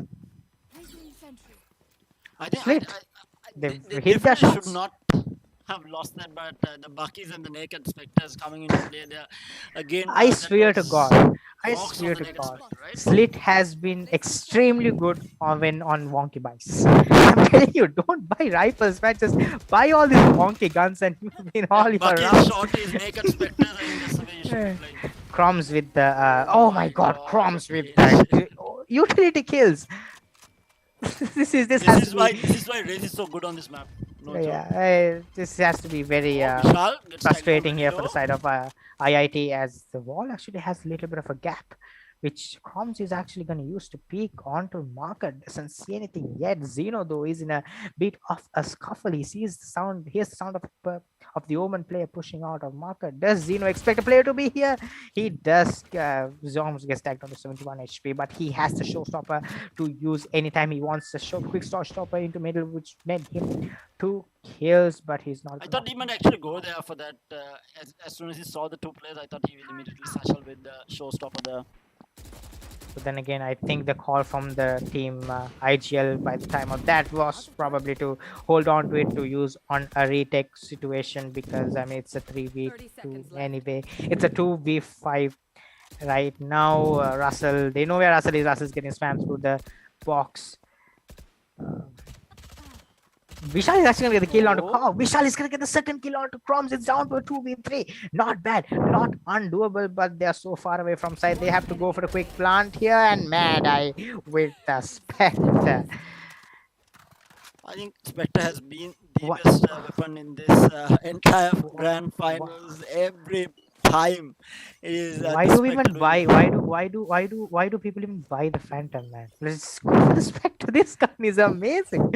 Yeah, I think the least played weapon is probably the Vandal in this entire grand finals, and the most played would be the Phantom and the Spectre at this point. And the Bucky. Bucky, The I think number of times. Proms, The Proms number of was on the times. Bucky more than anyone else. The number of times the Bucky has won them the rounds is just insane. But again, I like this Sage plus Raze combo up in the male area to use those sashes and the pinchers to and the slow ops as well to cover up Oh. onto those quick shifts of pace here. The hot hands are gonna force Chroms to move back onto the B side, clearing up male area, but no real space taken here from the side of Team IIT as they are gonna have to try and slowly walk his way. The curveball used up in male. Dueling boom bots. Oh, Days almost walks into the nanostorm. Does get tagged on 75 HP. Knows that there are two players up in the heaven area. Oh my god, the showstopper gets the kill, but this is what Mad Eye up in heavens gets 2 kills. Bartokis was going to trade him on. It's a 2v3 advantage on the side of the defenders. Dexter's here in A heaven with an operator. They do have the res. They do have the res. Oh, Zeno Zeno has the did a rest. good job. Bartokis Went to get the holding op. swords, waiting for someone to pick. Not really anyone picking. Astra placing an orb up in male. This might actually work. Reverse order, but the resurrection on the side of IIT as well, or SLIIT as well, as they go for res onto Vishal. Batukisu gets the kill on top. Oh my god, what a shot there! The Satchel with the ulti. He's gonna get the kill out of Bronze. It's a 3v2. It's an advantage of survey attackers. All of a sudden, what just happened in this round? It's a 4v3 and it just became a 2v3. Completely flipped itself on the coin. Batukisu. Oh, he doesn't know Vishal is here. He doesn't know Vishal is here. No. Bad Govis up in heaven. I thought he was going to push towards that. They know that Zeno. Oh, Bad Govis is gonna drop both players out inside. Vishal gets taken down, but Zeno is there to trade him out. It's down to a 1v2. Hawks is up in elbow, but the spike is not planted for him. It's planted in a very unlucky position for him. That's Zeno taking the kill with the Delta Flame Vandal right onto the head of Hawks. And that's 4 rounds. That's 3 rounds here for the side of IIT. We have a finals on our hand. It's 4-3, the most even game that we have had so far in this grand finals. Map number 3, we have everything happening basically. Wonky buys winning rounds, operators being just taken down there. Batukisu with a lovely shot there. I definitely thought that Batukisu died there because we had Dexter holding that angle for such a long time. I think maybe held it for too long. His hand went numb there, holding that angle. Dexter actually with the sound blade is storm worth. out. Again, I love what they're doing here by taking all this mid control. A heavy emphasis by both these teams on mid control. This is something that you have to pay attention to when you're playing SLIIT. You know that Chroms and Hawks are playing here. The benches are gonna be lobbed to push them back. Doesn't really net them anything as Chroms actually misses out the. Dexter has the blade storm here.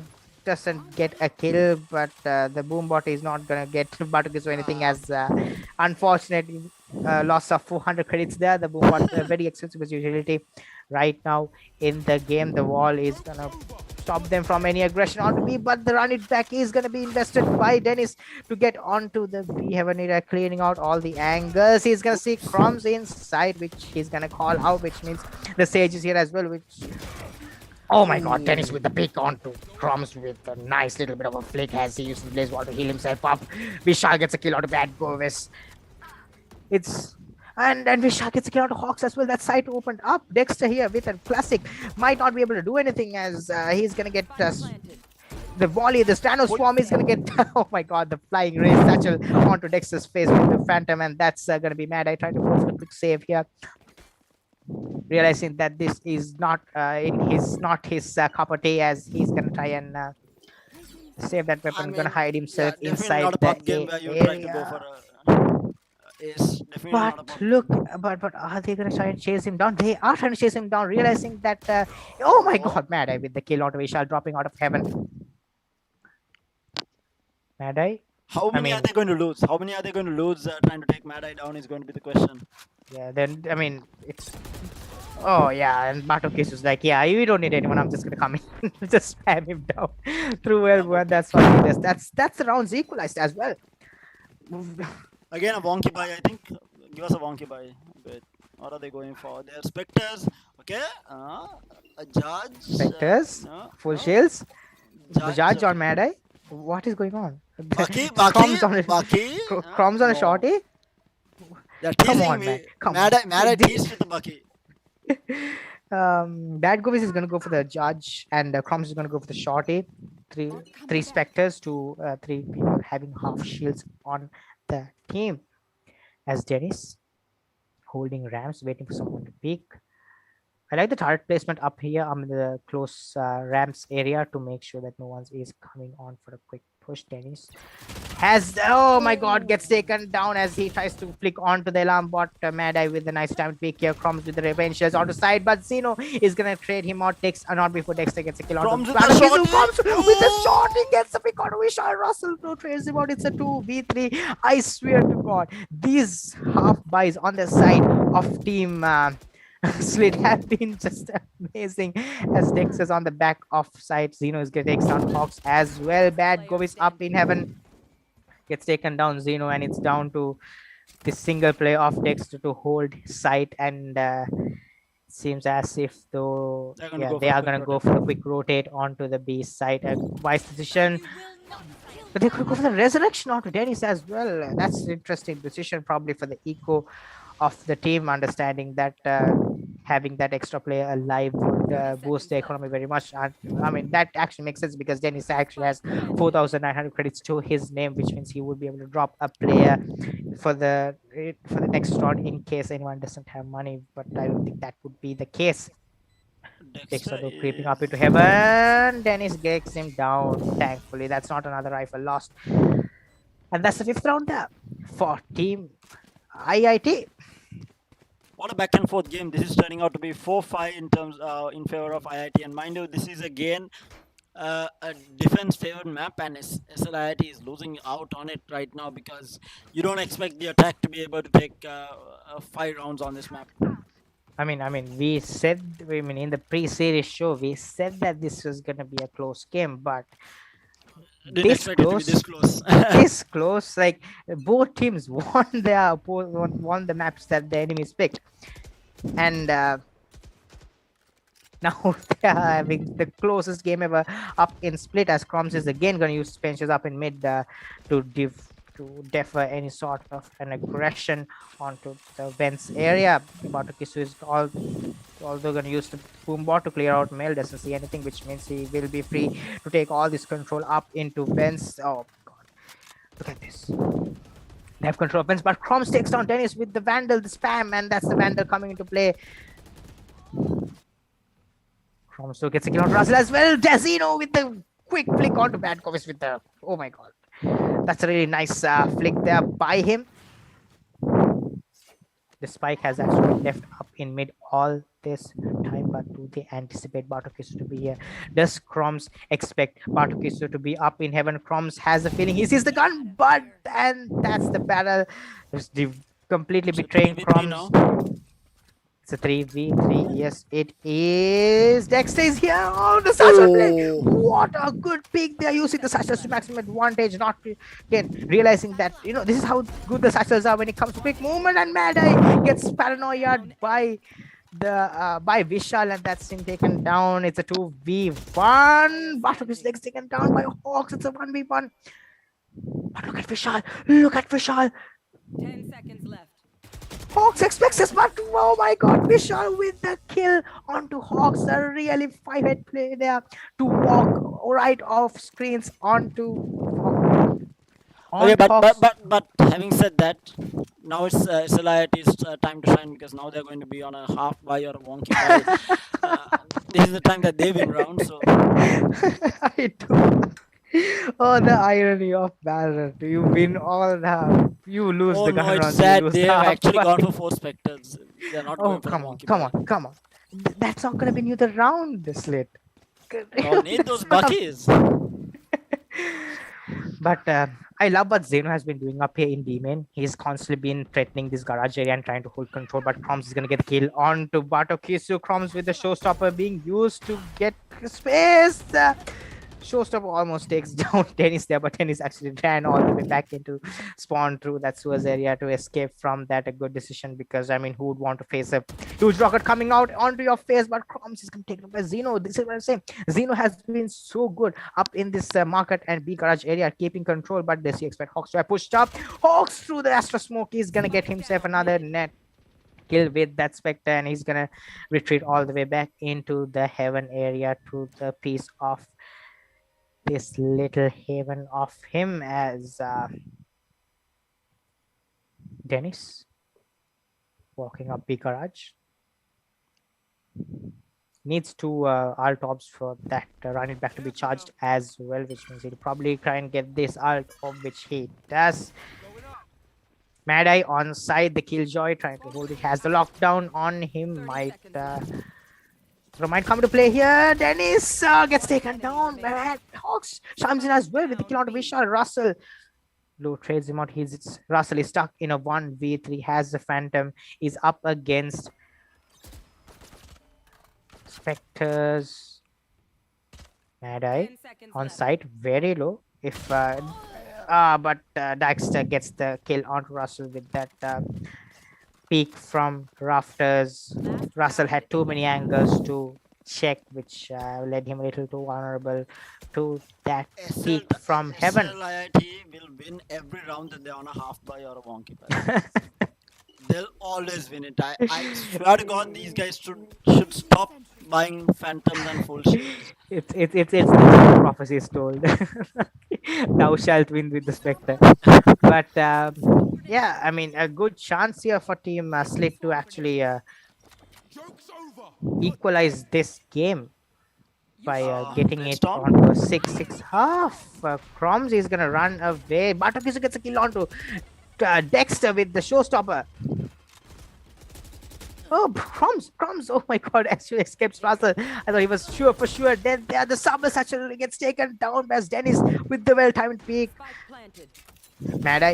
Oh, that is really good. Nano Storm to be coupled in with the enemies.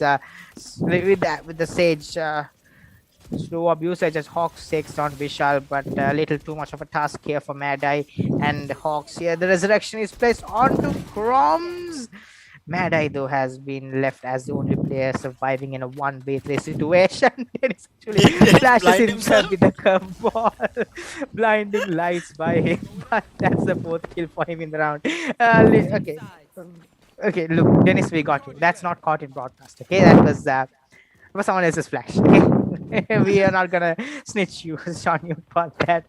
Probably got a little weird as he decided to flash around the corner. Sadly enough, that is caught on stream of him blinding himself, you know.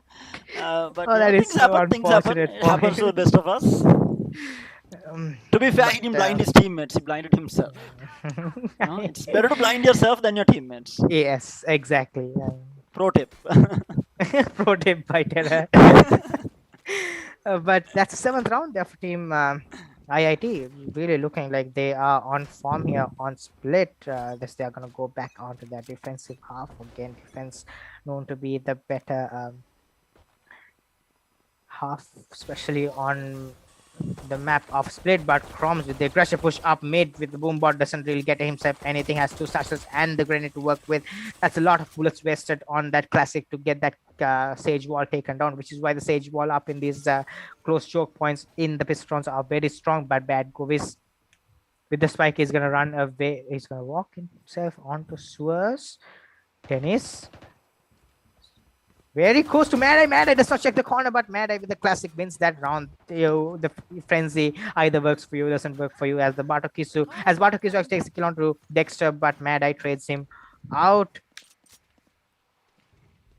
Hawks walks up onto Rams. Here's the Omen play up in vents, which distracts him as Russell picks with that sound cue. That's a 2v3 advantage of the side of defenders. This could be anyone's round still, Spike planted. because the Killjoy is still alive here on the side of team SLIIT, as Manny is going to try and aggress himself way onto the screens area, but Russell is there to Killjoy diff him, and it's down to bad Govis.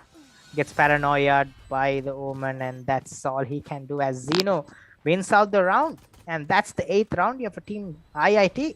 That's the first time that actually SLIIT won with that. No, sorry. That's, that IIT actually has been winning the Okay, pistols. okay, never mind.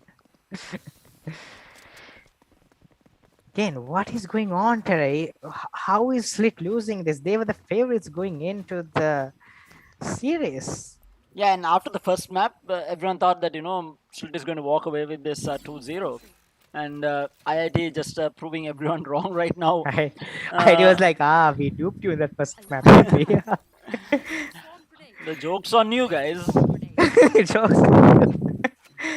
But that's a nice little Killjoy setup here from Russell up in B side. That those two nano swarms actually stops anyone from entering into site, or anyone who's entered into site from getting away from the nano swarm. But Zeno is gonna get the kill onto Crom, so the nanos, the paints actually don't really damage Russell with the really nice timed rope play here.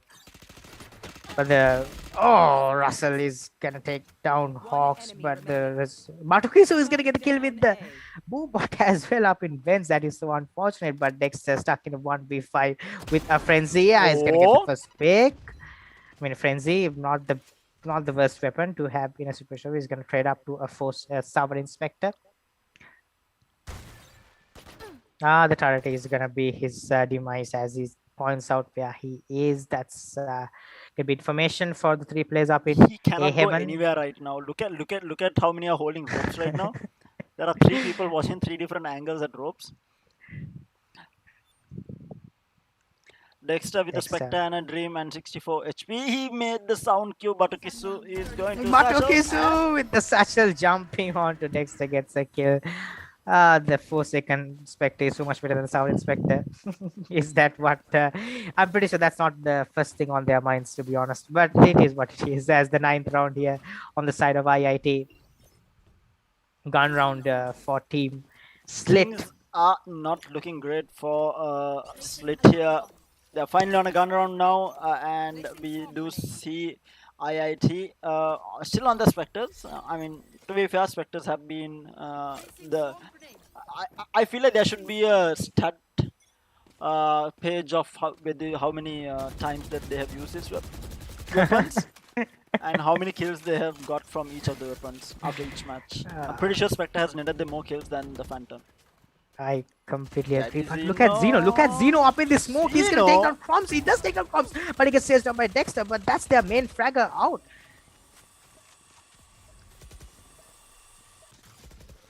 But Mad Eye right Sage now wall is the placed top up in fragger. vents to stop anyone from pushing out of mid. Vishal and Russell are going to notice this push, but Russell is going to taken down by Dexter. The Fanta super here, but Vishal, where are you looking, man? As he gets taken down, it's 3 kills for Dexter, looking for the S here.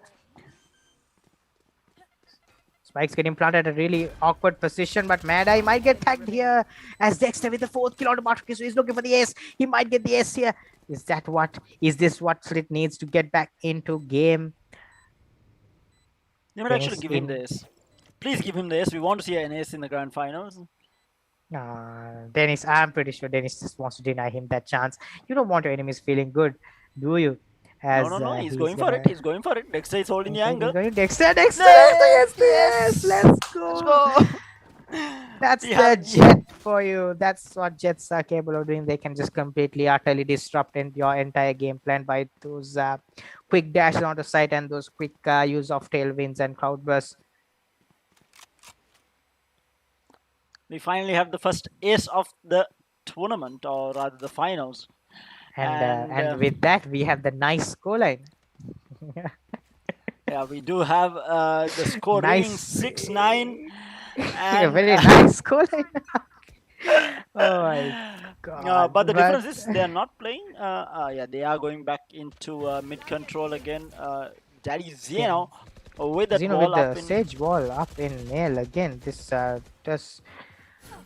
I'm not really a fan of sages putting up their walls at the start of the round because it does stop them from because the sage wall can be broken very easily, especially against rifles. But Pain shells out. the pain shells. Oh, Vishal got tagged a little bit by it. That's really well timed there by Crumbs, but Dex has made his way all the way up into the heaven area. Tries to peek with the boom bot, doesn't get himself anything. Cloud Crumbs. burst by him. The kill So Nano many- Swarm. Zeno is gonna destroy that before that gets executed. Crumbs is gonna drop Oh. into sight. Oh my god, Dennis and They did Vishal not outside are clear doing the so much angle. well. They did not clear the Oh my angle. god, Russell on top of you, and but Hawks is gonna take him down. It's a 3v2 advantage on the side of defenders here. There's a little bit of a Healing Vishal heal back here up coming off for Vishal, Vishal. but look at the spike. The spike's up in the worst spot possible. They're gonna have to climb up this rope to get the spike, and that's all IIT has to do is just hold these angles, and they're gonna win this. Stage. Oh my god, Vishal left the Nebula at the wrong moment, and that's the key. But the Nebula disappears at the wrong moment for him. Oh. Bad Govi is gonna take down Batakiso with a little bit of a scuff Sashil play, but that's the 10th round. They're going for the side of IIT as Vishal coming up huge in that round. Things are definitely not looking great for IIT right now. I mean, sorry, SLIIT.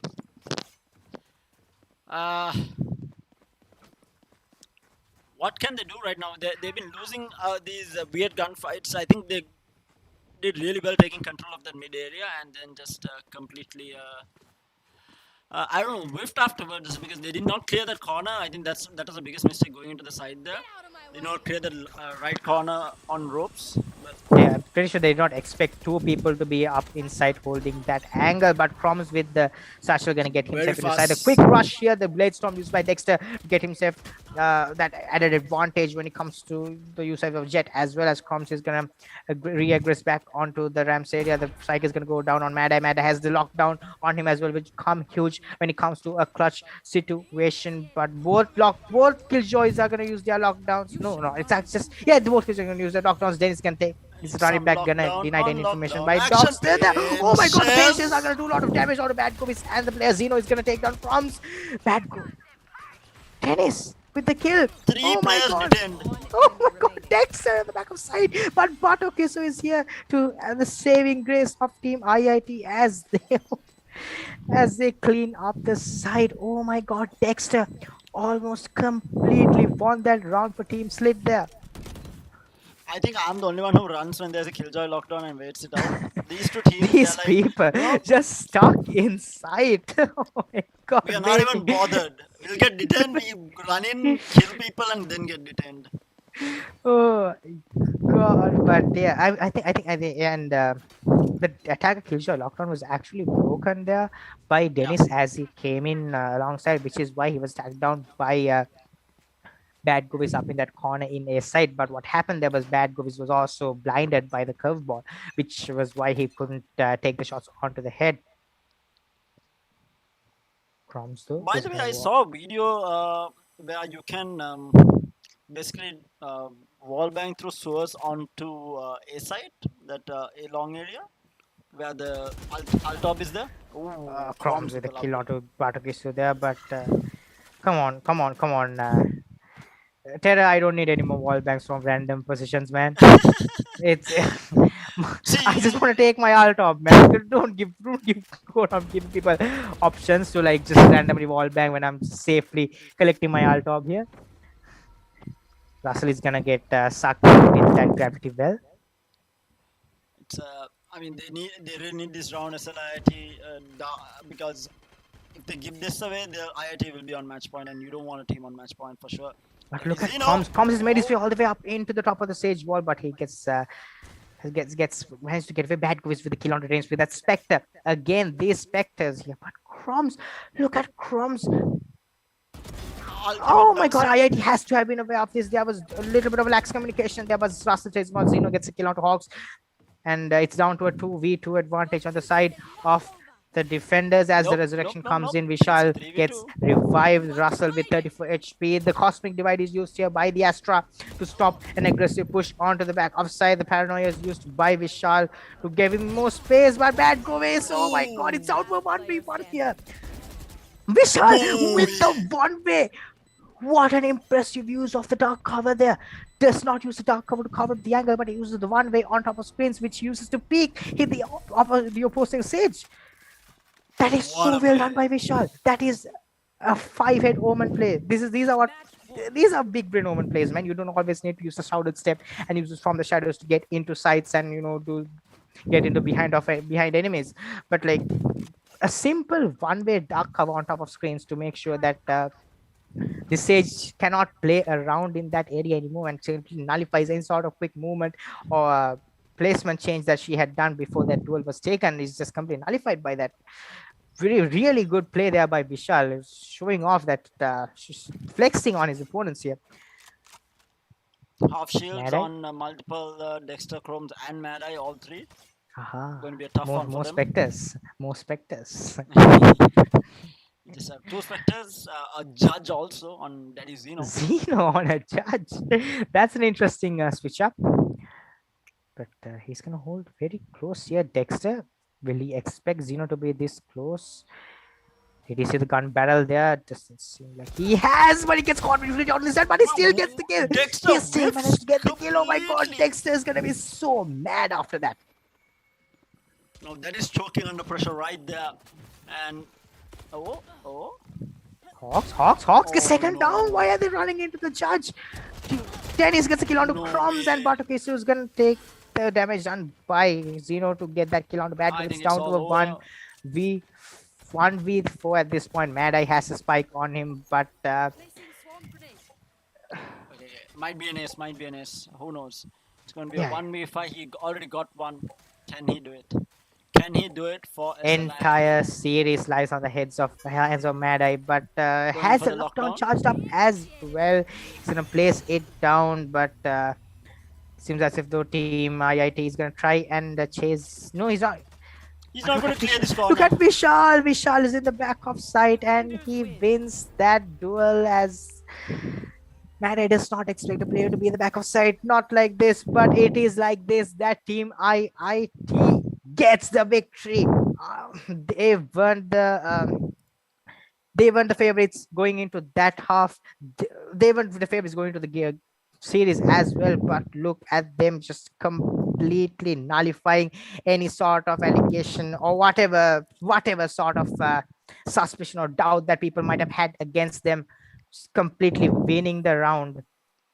Absolute really- dominant performance by them. dominance here. Yeah, Batokesu coming out strong there, 21 frags under his belt for that third map, and basically I think he did really well across all three maps. Very consistent performance from Batokesu. Chromes did fall apart in the second map a little bit, but Their respect should be given to Vishal. Vishal was so good on the Omen. He opened up so much space. He opened up, not only just opened up, he made sure that his teammates, he created situations where his teammates can get kills, and he also made sure that he was really calm when it came to cross situations, which is something that I think Team SLIIT has to something that Team SLIIT would have to work on, is that keeping calm under pressure. Is that I think it comes down to their team play as well. They have a very explosive sort of a team with constantly going for the double duelist setup. But what IIT did was that they stayed calm, especially in those tight situations. It's only in Icebox. Maybe I'm not sure why IIT even chose Icebox, because I mean they lost in that map, but they won in both other maps. I mean, even in Bind, yeah, very strong performance. And again, I want to go back to what you said about keeping calm. I think we did see a couple of players choking under that pressure. Dexter whiffing completely, because actually we did see Dexter having free shots on to who was it actually? To Daddy Zeno there, because Daddy Zeno had it the was yeah. slow up on his hand when Dexter peaked, and he whiffed absolutely everything, and that was with a Phantom or a Spectre, I think. And he That was a whiffed phantom on his absolutely hand. That's what yeah. makes it even worse. worse. I think But he missed but then absolutely every again, shot. when you're slowed by the stage, it does kind of put your aim in a bit of a situation. But then I again, think, these yeah, are kind of shots that you have to hit when you're in a 12-6 exactly. situation. I think they just crumbled under the pressure. I think. I mean, things happen. It is a different situation when you're actually in the game. It is quite easy for us to, Yeah, be that watching is the very game. true. Yeah, watching the game and analyzing what went wrong. But during the game itself, the pressure that you're under to win it for your team, or in these 1v3 or 1v2 situations that you need to be able to clutch it up, it's definitely a different mindset. But of course, Vishal, I mean, like you said, that Omen was absolutely amazing. That one-way smoke that to get that last Oh kill my god, that onto that clutch go was is, just so big brain. yeah, Omens, learn from this. Okay. uh, definitely a big brain play from him. But with that, we do have IIT taking the finals of the Valorant, at least the Valorant title for the Inter-University Esports Championship, and of course the entire tournament was powered by Softlogic, Max, and Dell Gaming Academy alongside Red Bull, keeping all of us energized, especially me. I mean, it was a long series; it went the entire distance with those appreciate. three games, and. And talking a little bit about our sponsors before we sign off. If you're in the market for some new Dell gaming laptops or desktops or any high quality accessories, Softlogic is offering up to 23% off on all these Dell gaming laptops as well as desktops, and also 60%, 60 months of installment schemes at 0% interest on all leading credit cards, as well as not forgetting the S21 series from Samsung, the 5G phone of the year. I mean, these guys have been absolutely amazing. They're boasting of a 120 hertz display, as well as new software in place to optimize gaming on the phone as well.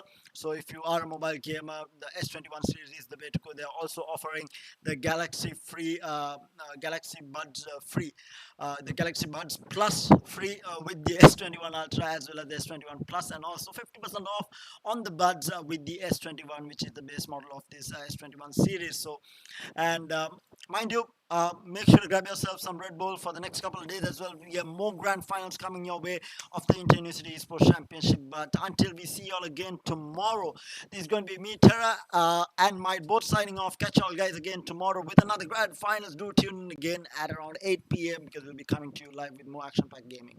But until then, have a lovely night and a great day tomorrow, guys. See you.